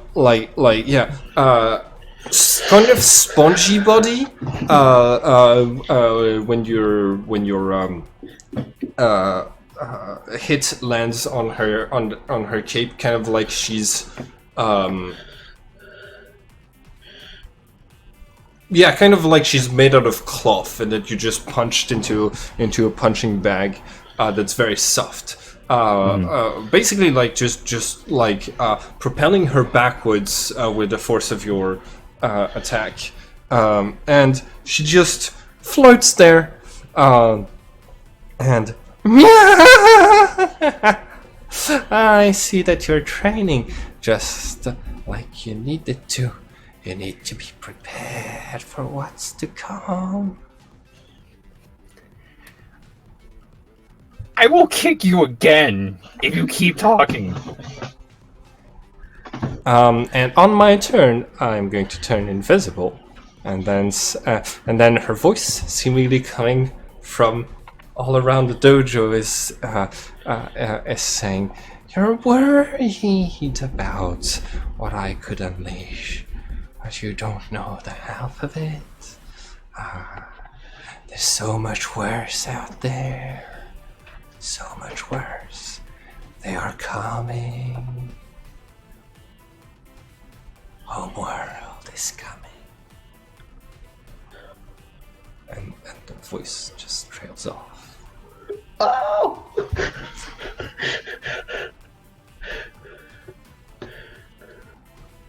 Oh wait, we've already heard about Homeworld. Okay. You've never heard of Homeworld? No. No. No.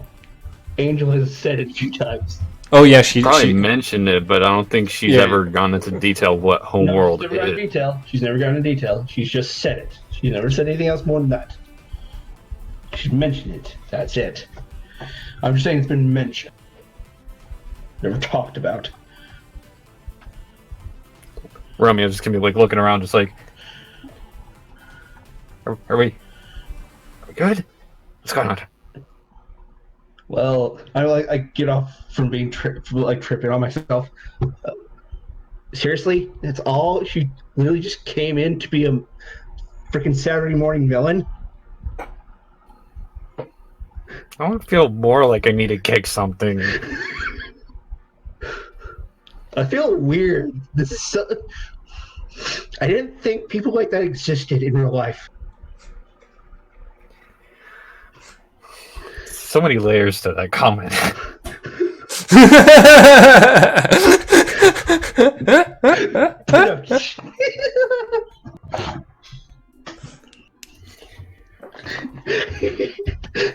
Very meta, right?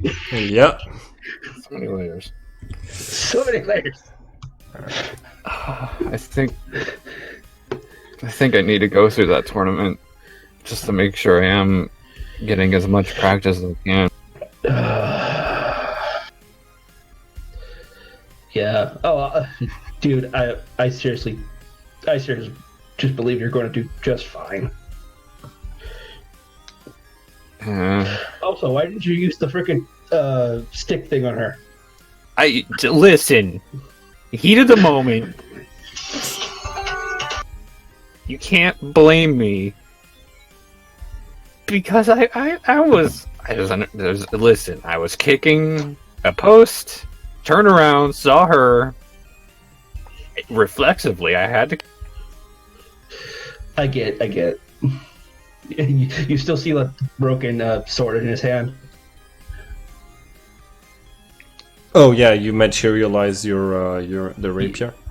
Yes. Got it. And it's just at his side. It's just like his arm down at his side with the sword in his hand. He's like, oh yeah. Well, accidentally poked himself in the cheek. Ow! So I take it that's because of your gem. You're able to summon that. Yes. Ow. Stop stabbing yourself. No. I'm already. It's already gone. I've been like, ow. I'm like, ow, because I poked myself.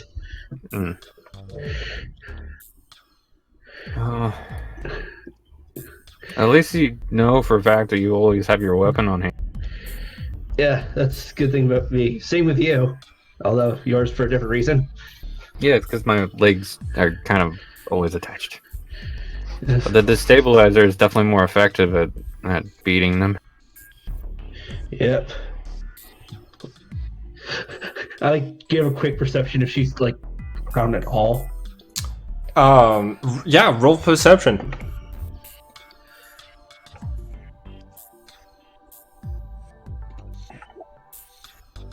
There's a slice of pizza missing. Wait, what? There's a slice of pizza missing. What? Wait, Jeff. She stole a slice of pizza. Well, I think that's just more just the fact that it was a joke. No, there is a slice of pizza missing. Oh, okay. Wait. Jem's eat? I think it's more just she just stole a slice of pizza. But no, our characters don't know that Jem's eat or can eat at all. Mm-hmm. Both of us are like, wait, Jem's can eat? I guess as a hobby. Weird. Well, Angel's told me there's a little. I'm going to have to discuss this with her. At some point, yeah. I think she did mention that like she finds the thought of eating repulsive, but that's the point. She told me that. It's like, huh?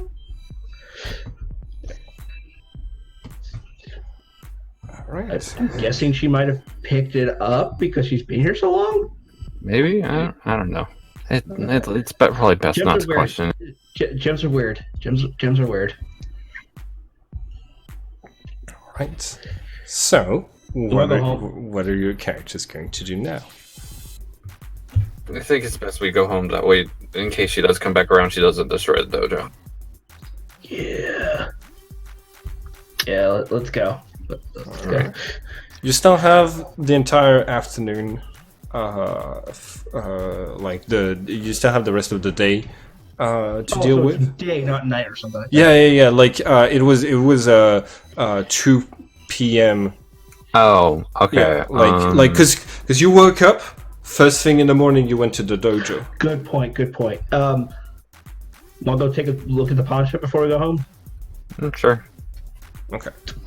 It's like next door. Yeah. I make sure to lock the dojo up, of course. Got it. Yeah. Pawn shop. The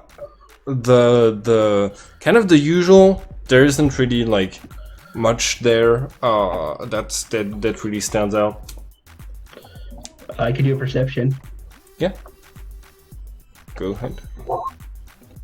Now 6. you don't find anything. Could I see if I can't find anything else that's gem related? Go ahead and roll perception. Perception, alright. That's a natural 20. What the hell? Every time I've been in here. So you look around, and you're going to spot this very strange thing that's happening. There's a corner of the store. It's basically like you basically are spotting it like through the door. It's a back storage space, has multiple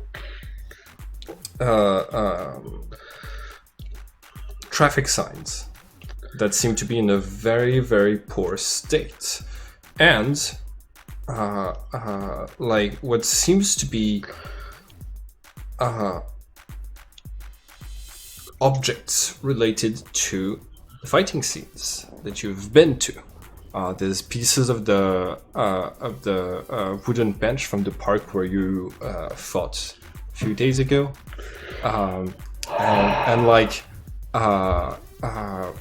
like as you tilt your head, yeah, you can spot there's like pieces of rubble from nearby, from like parts of buildings that have been destroyed and that have been sprayed with this neon green paint, and you finish tilting your head all the way to see that there's a computer on eBay with like multiple articles getting sold online. You old crone. You old crone. Will you stoop? How low will you stoop? Romeo will. Do I see the lady who works? Yeah, she just came back from the back. Currently, she's just making sure Liam isn't stealing anything.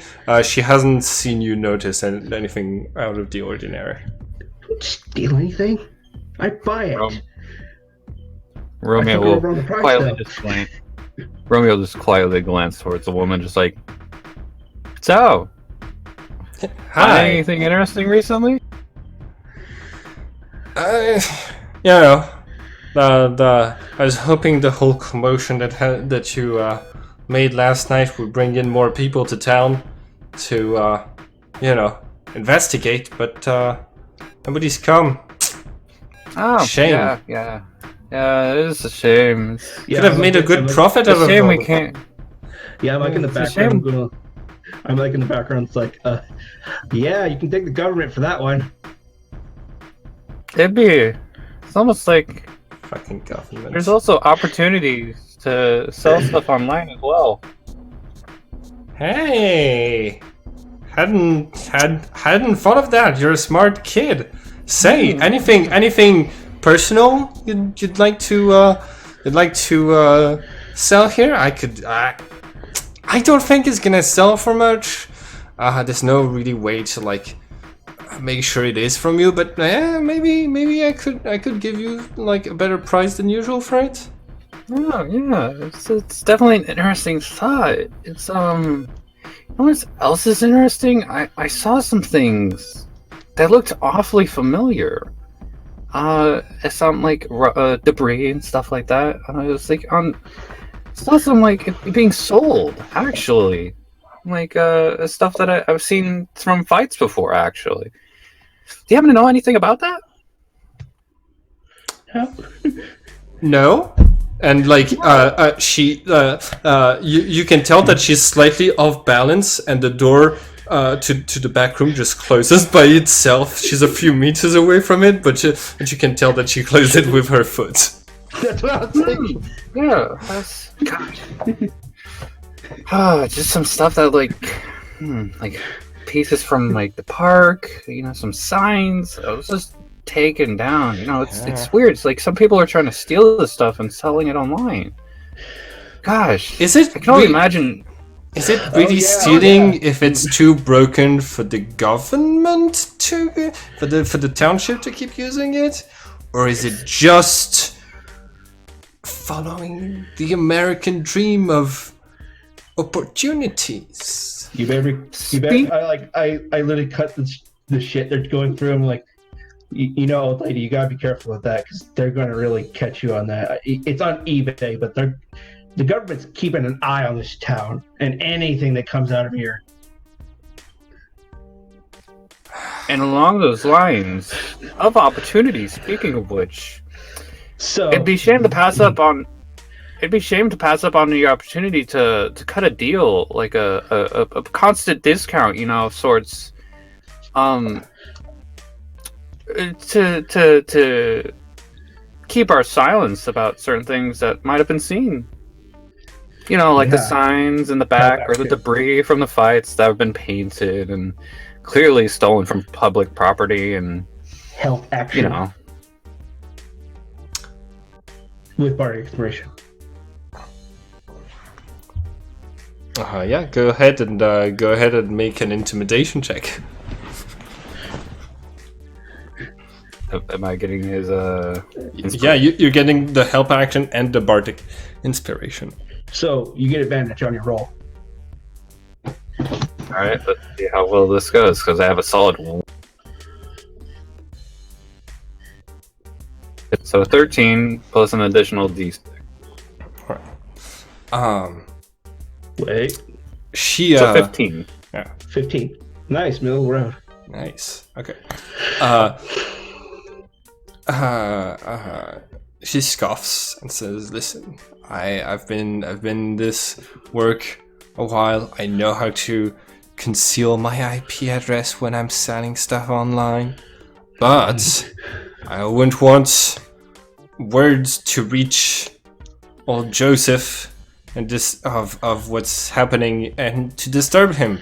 He's very busy with his sports balls games. Very, very busy. Very busy. Yes. Very, very busy. Almost not. Almost just not. How about this? 15%. Hold on. Let's hear the deal. Yeah, 15%. And you can help me out by bringing me stuff from wherever if there's stuff lying around when things happen next, I can take it off of your hands and you can make 13% of it. You won't have to deal with it. You won't. Nobody from the government's gonna be able to trace it back to you.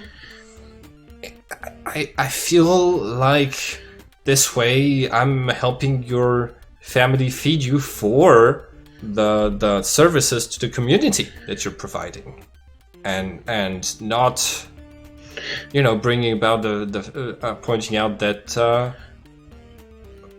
this hadn't started until you started coming to town, Liam. The government knows that. I highly doubt anyone's going to say anything. I highly doubt that anyone's going to say anything. I know. I know. It would be a shame if somebody said something, but I definitely won't if we can work together on not saying anything to anyone. All right. I agree. Because you so aptly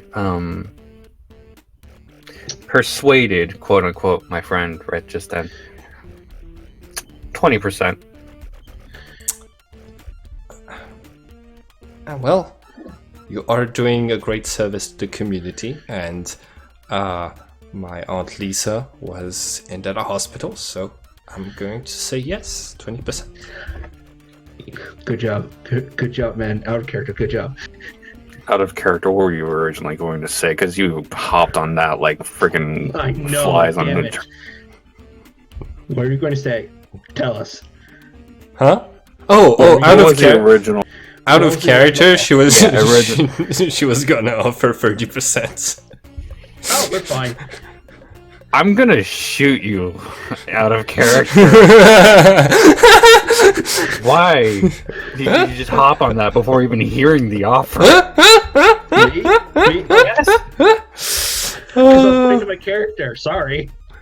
Gosh. Oh my god. 30%. All right.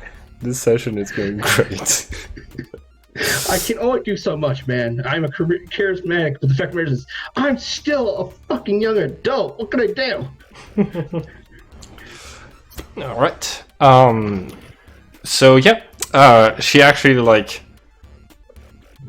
types 10 keys on the cash register to make it open, like way more than the usual 4.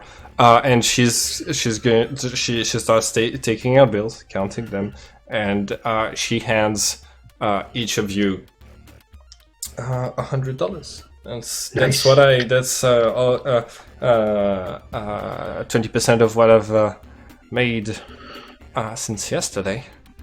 If you can keep the media interested in the business flowing in, you can keep getting paid for your hard work. See what we can do. Oh, do you want? I've got some stuff in the back. If you want any, I've definitely seen your IDs, and you're older than 18, right? Because guns. Yes. I can. Do you need guns? Do you need grenades to deal with Liam's like, those monsters? Romeo's probably. What's your reaction to that, Romeo? Romeo just kind of like tells us, like, no. Liam's like, Anything electrical, actually. Give me 1 second. She heads back, like towards the back, and she's going to return with this like heavy brick-like object.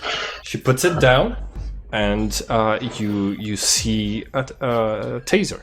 Off of the side, you can see that there's like lots of lines, as if somebody's was trying to like scribble something out, but you can still make out the letters "Property of Hillstown Police Department." It's got dust on it. It's been here a while. that old crow, my fucking god, she does not stoop and does not stoop to any. She will not stoop to any. She'll stoop to anything to get As a profit. far as I'm aware, you're enforcing the peace here.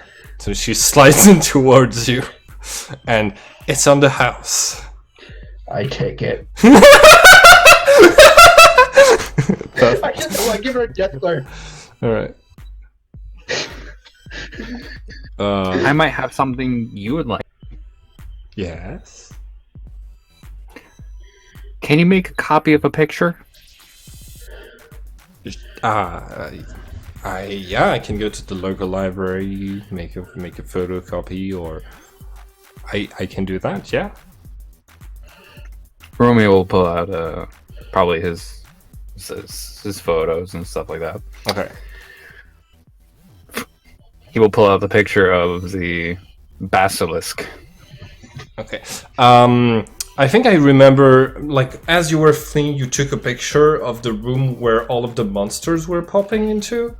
And sorry, you're cutting off from you. No, it's because I forgot to hit push to talk. Mm-hmm.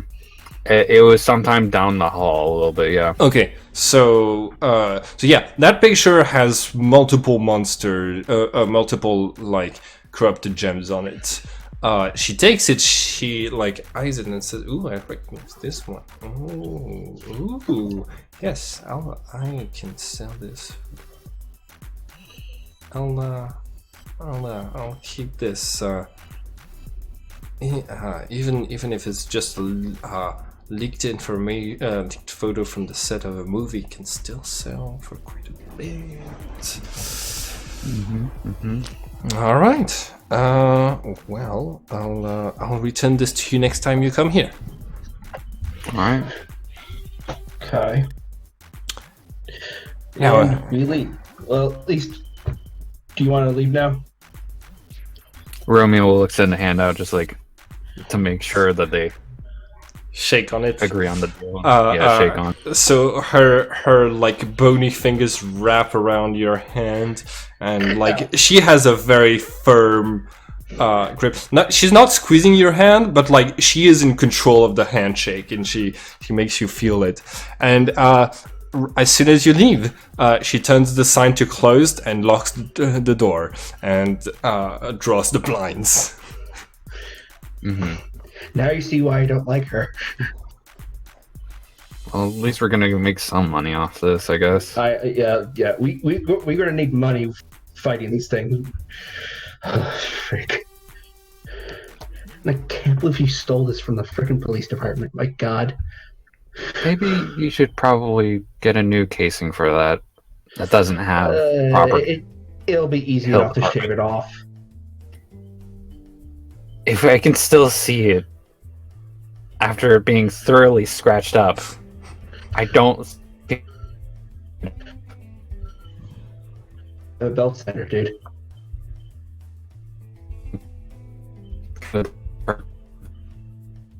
You're cutting out. Hold on. Yeah, Romeo, you're cutting off. You might want to like disconnect and reconnect from Discord. All right. What are y'all going to do now? You're saying? Romeo? It's better. Hello. Yeah. Yeah. What did you say? Well, depending on how long. I have a belt sender. Yeah, and Romeo just said basically, just don't break it. Kind of defeats the purpose if it's broken. I'll try my best. I'll probably have my dad do it. He's better at using that thing than me. Not to mention this cowboy, nice for me. It helped me soak up some damage. Okay. So we're gonna talk gear real quick. Liam, do you recall you'd gotten a Kevlar vest? Yeah, I did. We both actually have one. No. Romeo can't. Romeo Because can't. he loses a lot of his stuff. Yeah, you're right. I don't even have armor proficiency at all, so. Oh, you're right. Oh. So yeah, I haven't. Yeah, I don't have it really equipped. I just have it on. Okay, got it. Just letting you know, it's going to work like in terms of stats. It's going to augment your armor class as much as a plate armor would, but without any of the penalties. So what would that bring me up to? I'm at 14. 18 is the flap. Nice, that's great for me. So I do I'll put 14/18 because I'll 14 without it, 18 with it. Got it. Because Kevlar, I'm guessing it doesn't last too long if it's get hit too much, or that you're just going to do regular armor and it's yeah, I'm just gonna count it as regular armor. If it breaks, your parents are just gonna be like, hey, it's good we got it to you. We'll send a new one. Okay, it's all good. You know, the cost of a Kevlar is a lot cheaper than. Cost of Kevlar is a lot cheaper than losing a son. You know. Yeah. Yep. We spent so much money feeding you over the years and stuff like this. It would be such a waste of investments to lose you now. I like how that's the concern. It's we've wasted so much money on making sure you stay alive that at this point, letting you die would kind of be a waste of money. That was the GM talking for profit. Yes. No, I'm still imagine my parents actually saying that, but it's just their sarcasm. Yes. Sarcasm. All right. Shut up. Absolutely. So I want you to know that I had not planned this entire interaction at the pawn shop, and I improvised. I had planned a few of the other interactions today, but I'm really glad how it's coming out based on my improvisation. It's hard to avoid anything. It's hard to avoid anything if I keep rolling natural 20. It's the sensei may be able to bullshit Romeo, but nobody else. No one else can bullshit. Sensei. I was no one man, else it's can bullshit a PC. And it's really weird that it's like there's a staff that you like that in the pawn shop that was like really similar to yours, you know. Meanwhile, in the pawn shop, where is he? I need to know everything. Give me your money. All right. So, yeah, you're exiting the parking lot. Nice, I'm up to $400. Yeah. You catch sight of a few people with like cameras that have the very long lens things, just taking pictures of the birds that are very near you. Obviously, most of them are dressed casual. Have the usual sunglasses, trying to look inconspicuous type of look. And as you're making your way towards the nearest bus stop, you are going to hear what sounds like somebody protesting. So somebody you hear a little bit of fear and anger mixed into their voice, and you turn around to see that there is a man in a suit presenting a badge and requisitioning one of the photographer's cameras. And You're cutting out. Oh shit. Give me 1 second. I think you're good. Hello? There you go. Hear me better? Okay. All right. You cut out around badge. Yeah. Presenting a badge and basically requisitioning the camera that the photographer was just using. Okay. And somebody that looks like this. Oh no. And we obviously see the men in black. And like the first camera gets confiscated. A couple of the other journalists who are here just like start walking away, leaving, and don't want their expensive equipment confiscated. Yeah. And the man in the suit just nods at you, goes about his daily business, and then looks down at the camera and like sifts through the different and starts just looking at starts pressing some buttons. You don't know exactly what he's doing, but your bus is here. We proceed to get on the bus. At least I do. Romeo? Leave it. Just come on. If I pull out his collar, leave it. Come on.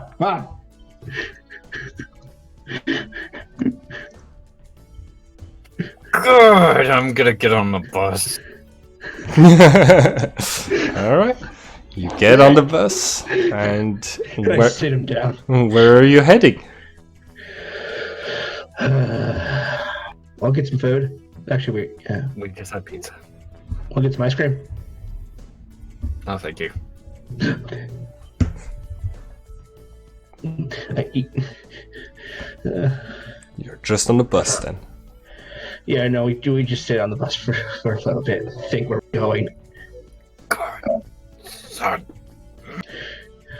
I get it. What can we do, dude? What? No. I'm gonna let up so much steam in that tournament. So many people are gonna be kicked so hard. I feel bad for the other opponents now. Oh, I feel bad for them. Go up against a freaking black, like 5th degree black belt. You kick him in the balls. I don't kick people in the balls. That's just disrespectful. That's yeah. Sorry. That's not very kung fu of you. Kicking somebody in the balls. That was a very country rose of you. Damn it. What? It's a meme. Oh, okay. Alright. So, Gosh dang. So we What? end up at the school. Hmm? So we end up at the school. like you're passing in front of the school. I just put you on this map because you're heading somewhere. Where are you heading? Mainly, we're just talking on the bus, trying to like figure out what next to do. So, seriously, what do you want to do now? Because I'm a little annoyed because of the agents. So are you. I think I want to go home and get a bit of rest and make sure to get as much rest as I can before the tournament or the. Good point. All right. Let's see. I'm just gonna. It's just gonna take me a second to get a picture for this character, but somebody. I'll probably hang out with you for a little bit before I go home. All right. Oh, do y'all hear me? Yeah, we hear you. We hear you. We heard you about the character. Okay, give me 1 second. Boop, boop.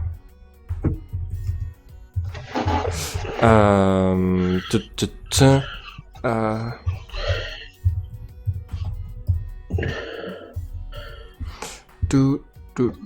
All right. Yeah, I'm gonna use that and.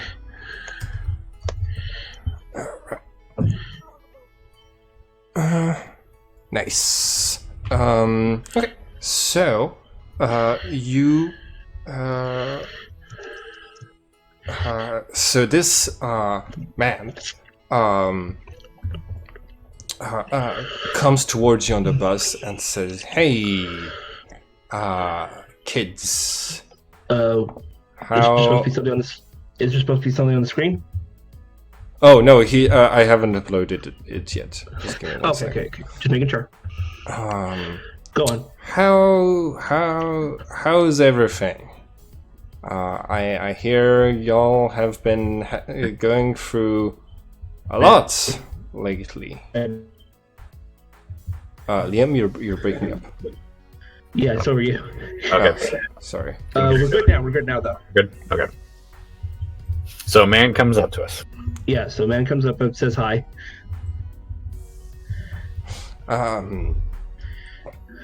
Yeah. How are y'all holding up? How's your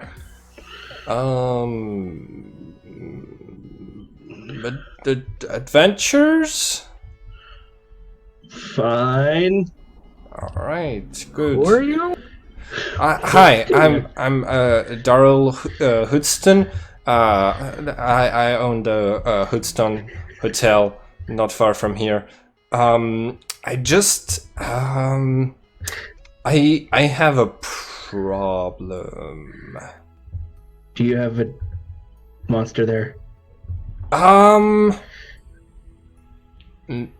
You're not saying no.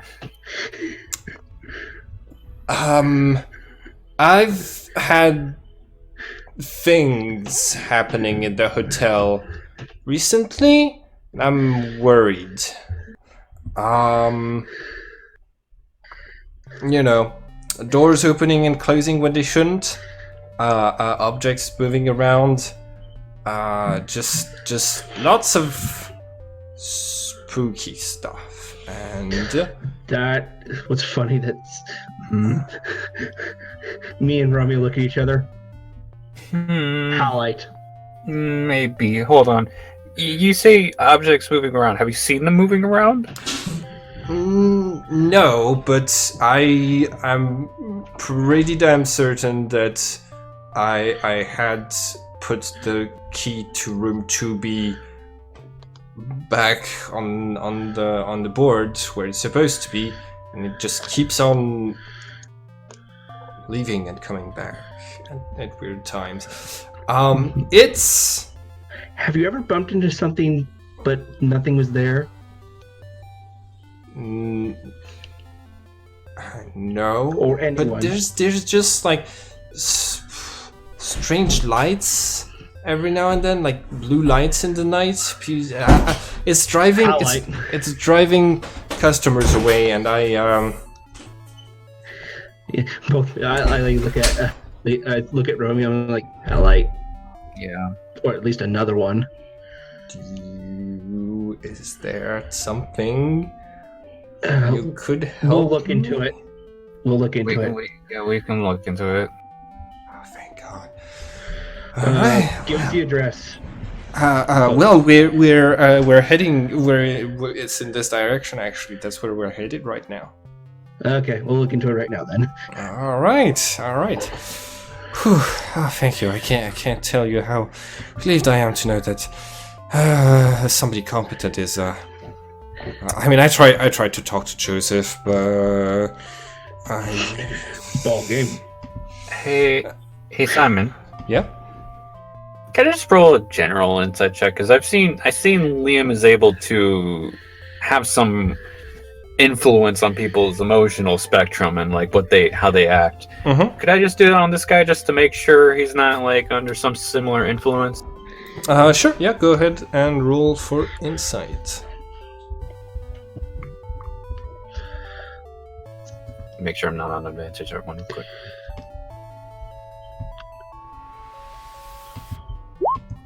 19. 19. Yeah.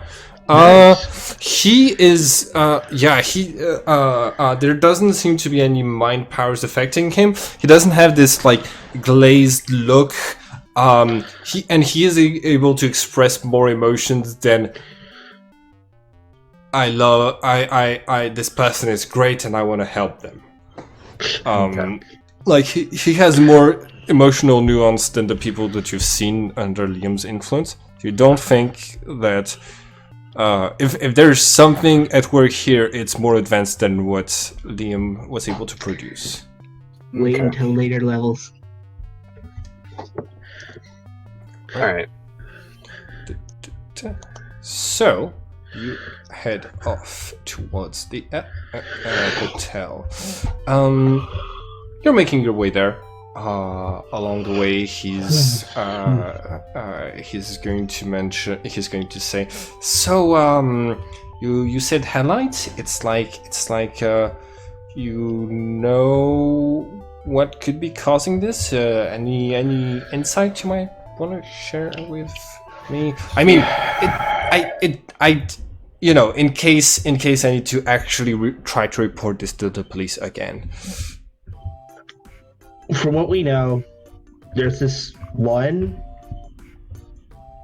God, there's actually a lot of stuff behind that one. It's this one person that keeps getting involved with doing bad things. That seems interested in us. Okay, but why would this person be staying at my hotel? Needs somewhere to stay, because, well, this person is one of the aliens, but not as monstrous. Okay. But a bit more humanoid. Why would they stay at the hotel, though? It's cushy, it's comfortable. Wait, out of curiosity, we would at least have some familiar understanding of how rose quartz or angel interacts with human civilization and whatnot. Yeah. Does Angel Aura, not Rose, Angel Aura Quartz, does she ever have any sort of necessity for comfort? You have not seen her need sleep, and I think she kept mentioning that she was training when she wasn't, or working around the farm when she wasn't helping you out, which means that you, like, maybe it's just because she's a warrior type, but she doesn't seem to... That's Liam's assumption that this one probably isn't a warrior like Rose. Angel. God damn it. When was the last time you said you saw those lights and everything like this going on? Last night I was getting up to grab a bite. I get the munchies at night. I was heading to get myself some Nutella on bread, and I saw a blue light coming from the kitchen. That's in the back floor. I live in the hotel, and none of the lights in the kitchen are blue, and the curtains were drawn, so it wasn't coming from outside, and it didn't look like it was coming from outside. As soon as I made my way into the room, the light just vanished. Turned on the switch, and there was nothing there. Has any food gone missing? No. Hmm. No. I was honestly thinking ghosts, but then I saw the news yesterday, and well, after I wanted to maybe talk to y'all or your tall friend and know if maybe alien ghosts. Definitely not alien ghosts. Alien that's invisible. Okay. Alright. Not to mention the gem in them tends to glow when they use their powers. Alright. It's best not to really question it. There's a lot of information behind this. It's probably best you just don't ask too much. Can you two kids handle this? Is it okay for me to ask you for help? Yes, it's fine. We were handling this stuff anyway. All right. I one time kicked like a giant snake one until it kind of just popped into like and I beat it. I beat it. All right. Well, here we are. I'm gonna open this door for you. There's no one in the hotel right now. Nobody's been wanting to stay here recently. And I'm just going to stay outside. And if I hear you yell, I'll call the police. If we yell, call the police. You can call the police. Okay. Yeah. If we just yell in general, that's probably just because, I mean, we're fighting something. All right. Yeah. We'll say help. We'll say help if you want the cops. Got it. If you can,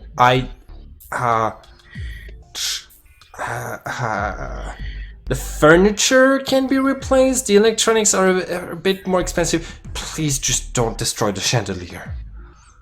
It's been passed down since this hotel was built. We should be fine. Hopefully it just doesn't go near it, that's all. Why are both of you jinxing this? Damn it.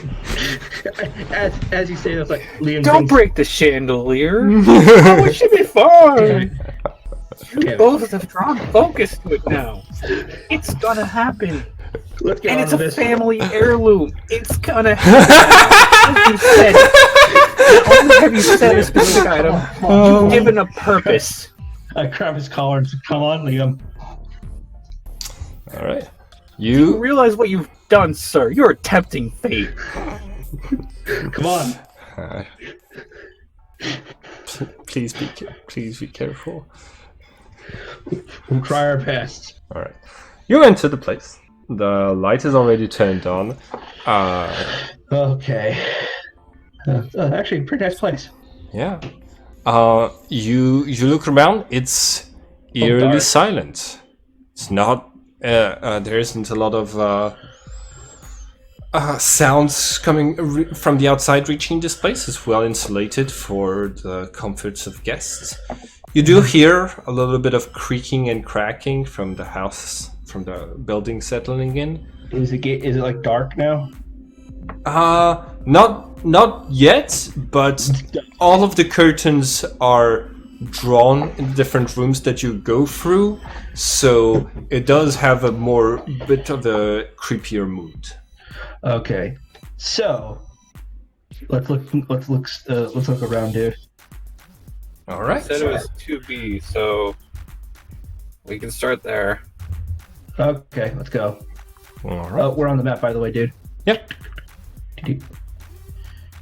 Go ahead, and I'm going to ask an investigate check from y'all. See, 2B would be this one. 2B is actually on the ground floor. The naming convention in this hotel seems to be kind of weird. Where would that be? See any Yeah, doors? there's Oh, go ahead. Go yeah, ahead. we're gonna say there's one like right here. Okay. Yeah. Anyways, you head off in this direction. Okay, Romeo, you look. Awkward place to have a door. Yeah, Romeo, you look around. You're going through multiple rooms, starting off with 2B, going to the back with the kitchen. Nothing really like stands out. You feel like you'd need to be familiar with the place to notice objects missing. There isn't like anything overtly alien or stuff that. Investigation either. That's why I was only describing it for Romeo now. You've gone through the entire hotel, looked behind every painting. There's always this strange sense that you have at the back of your neck, like you're being observed. But nothing that's that like is very conclusive. You meet once again in the main hall. You haven't bumped into anything that wasn't there. You haven't seen any bluish lights. What do you do? So we checked the room that he said that was. Mm-hmm. Okay. So we haven't really found anything here. Do you want to go check everywhere else? Let's go check in the kitchen because he did mention that he saw the light. We checked the entire. Yeah, you looked through the entire hotel with your investigation checks. Okay. You didn't find anything standing out. Weird. I might have an idea if it is how. Go ahead. I'll help you out. Also, well, it would require your help, actually. But you mentioned, I think I remember somebody mentioning that she seems awfully interested in you. Yeah, scarily so. He says. Well, what if we did the whole dance number thing? Fusion? Yes. Might get her attention if we did it. If it is how. Sure. Felt weird, but okay. I mean, it would definitely bring her out if it is her. Sure, why not? Get some room. We find some room and do a little dance number. Okay. Roll for performance, both of you. I give him Bardic Inspiration. Bardic Inspiration. How many? You can do that all the time? No, it's just been a day. Okay. So I have like 4, and I've only used like 1. And you've given it to the sensei. Oh yeah. Okay. Yeah, see what I mean? It's like I've used like 1 today, and I used the day before. You did use you used 2 because you also gave me inspiration for intimidation. You're right. Okay. Oh, by the way, it's probably dissipated at this point for the sensei. All right. Both of you roll performance. Power format. Ah, man, we just really aren't feeling it. You're both not feeling it at the same exact level. But yeah, it's like you're not on the ice. You're not really feeling it. You're not sure that that's the key to the current solution or to the current problem. Yeah. You hear a knock on the door, and Daryl pops his head and says, I've fallen on my butt. It's like, ow. "Hey, Ow. how's the ghost hunting going?" Fine. We haven't seen anything yet. Yeah, nothing yet.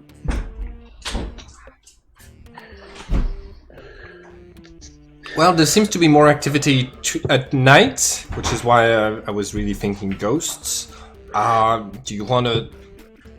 I mean, if you want to stay, I could. You could get a room for free. Sure, why not? You okay with that, Romeo? I think it's more the situation where my family probably is gonna be questioning why I'm not at home. Tell them you're looking into a monster thing. It still feels weird that I can do that now. You forgot, didn't you? No, I didn't forget. It just feels really weird still. Just tell them. It's just gonna. Do you want me to call your parents? No, I can calm.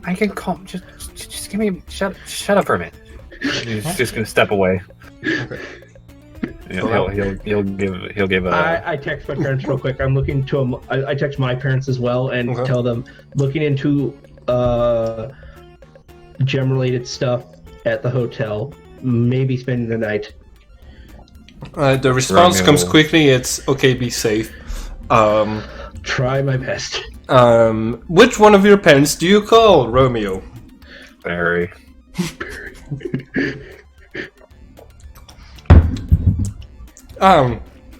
Hey, Romeo.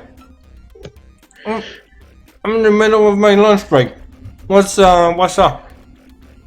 So, me and Liam are investigating something, probably weird alien gem related stuff. Shouldn't be in any sort of danger at the moment. I was wondering if we could do a little like stakeout overnight at the place. I mean, if you're saying that it's safe, yeah, as long as your mom says it's fine. Damn it. I'll give her a call too. You called me first. That's wise.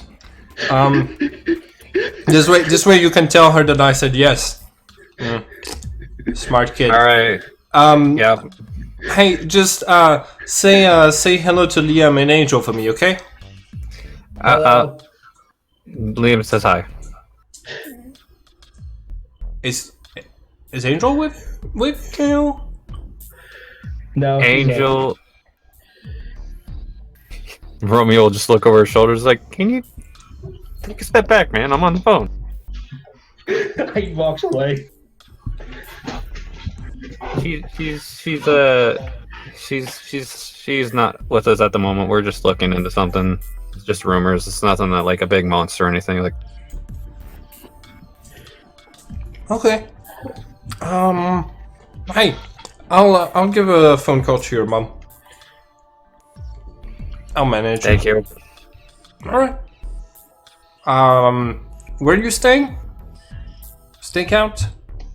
Yes, a stakeout. We'll be at the Hudson. Is it Hudson? Hudson. Hudson. We'll be at the Hudson Inn. Oh, well, say hello to Daryl for me. Romeo look over his shoulder. My dad says hi. Tell him ghosts aren't gonna get you. It's gonna be okay. He says ghosts aren't gonna get you and you'll be okay. Oh no, Daryl is saying this to you to tell this to your dad. So Daryl says the ghosts won't get me and I'll be okay. Wait, ghosts? It's a quote unquote ghost. It's probably not a ghost. Probably aliens. All right. Yeah, clearly the more likely situation for that. Okay. Well,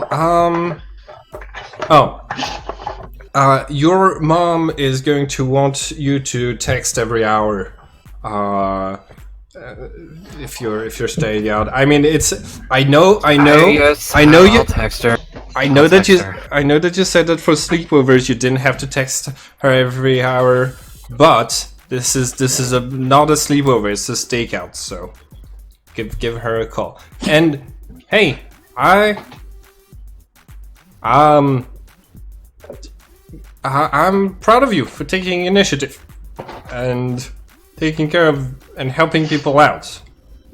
Just be careful. I will, Dad. Thank you. Don't let any giant aliens attack the hospital again. I will try my best to stop them if they do. No promises. Don't do that.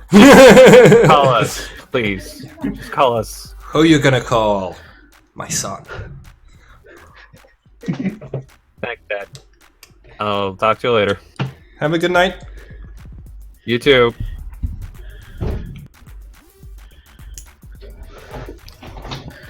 Ten minutes later, you get a text from your mom. Smart move calling your dad. I would have said no. Text me every 30 minutes. Romeo will simply reply.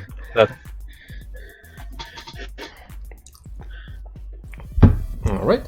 So, y'all start to get settled in. Daryl, he lives here. He has nowhere else to go.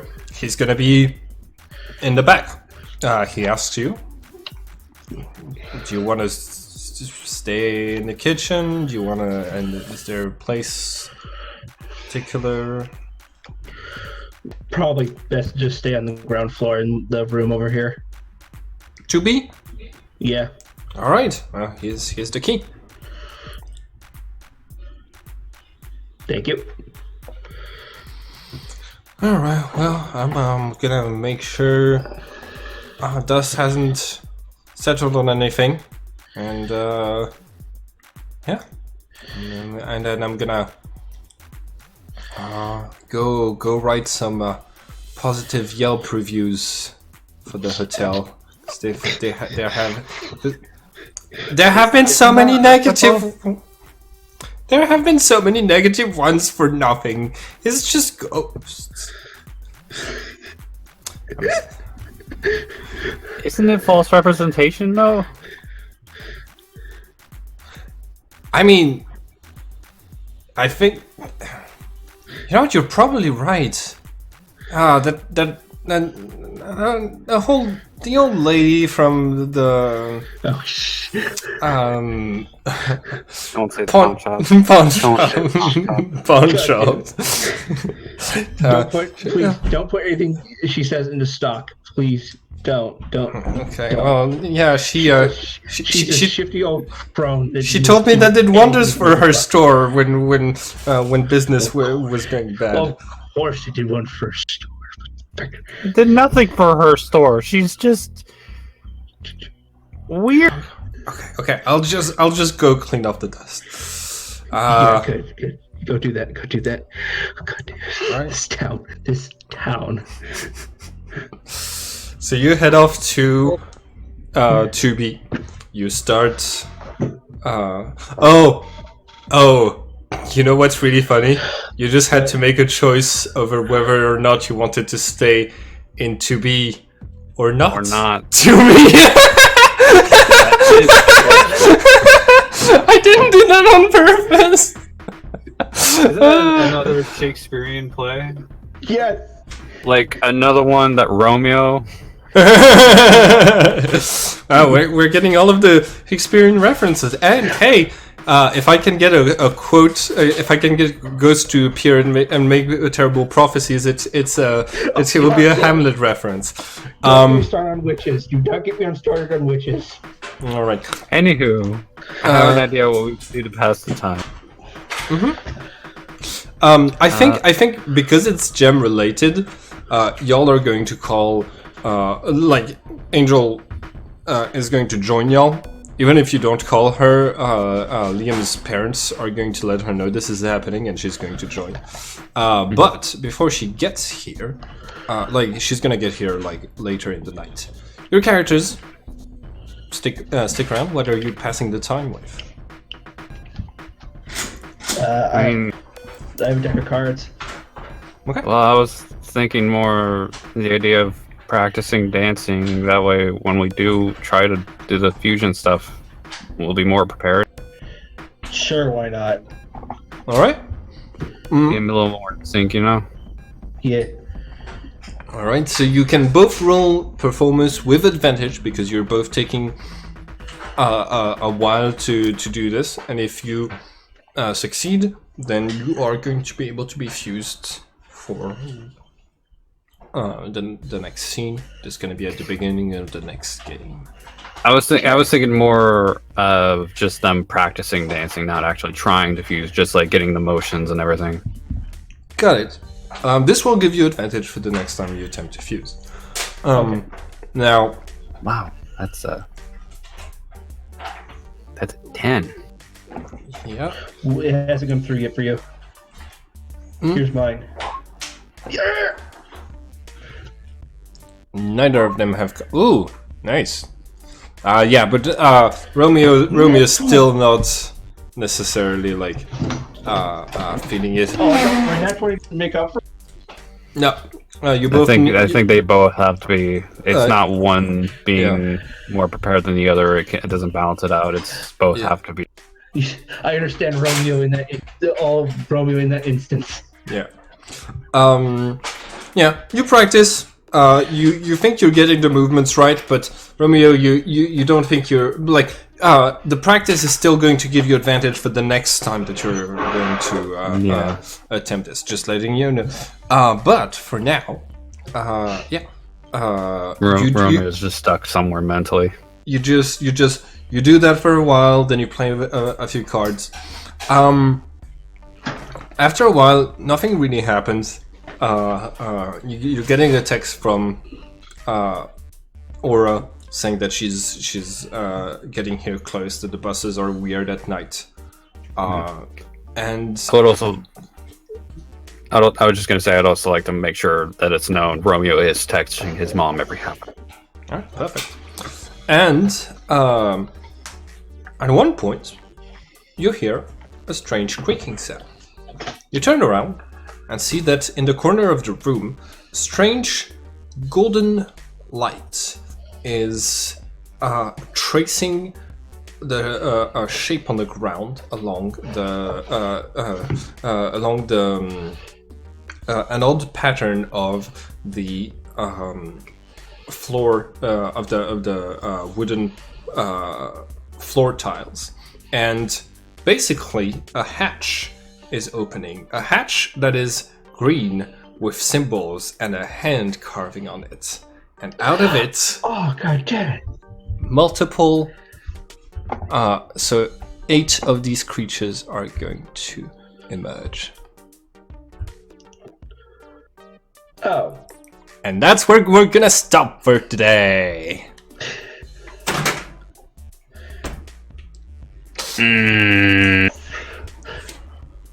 The good thing is, you found the other door to the ship. The bad thing is, you found the other door to the ship. Yeah, we've met a new monster. God damn it. 8 of them, actually. We've met our kobolds. Alright, well, Goblins. that was fun for today. I'm gonna turn off the recording now and wish you all a great day, a great week, and I'll see you next time. Yep. Hey, I think I have an idea as to why Romeo's probably stuck mentally, as to why he's not being able to fuse right now. What's that? I'll message it to you because it's probably something that he's just thinking about, and Liam wouldn't know. Nice. You can send it. Alright. See you all next time. Hi everyone, and thank you for watching this video. If you want to keep up with all of the adventures on this channel, don't forget to subscribe and click the bell button so you can get a notification each time we upload the next episode of this story. And it would be very nice of you to like and share the video to help this channel grow. Have a nice day everyone.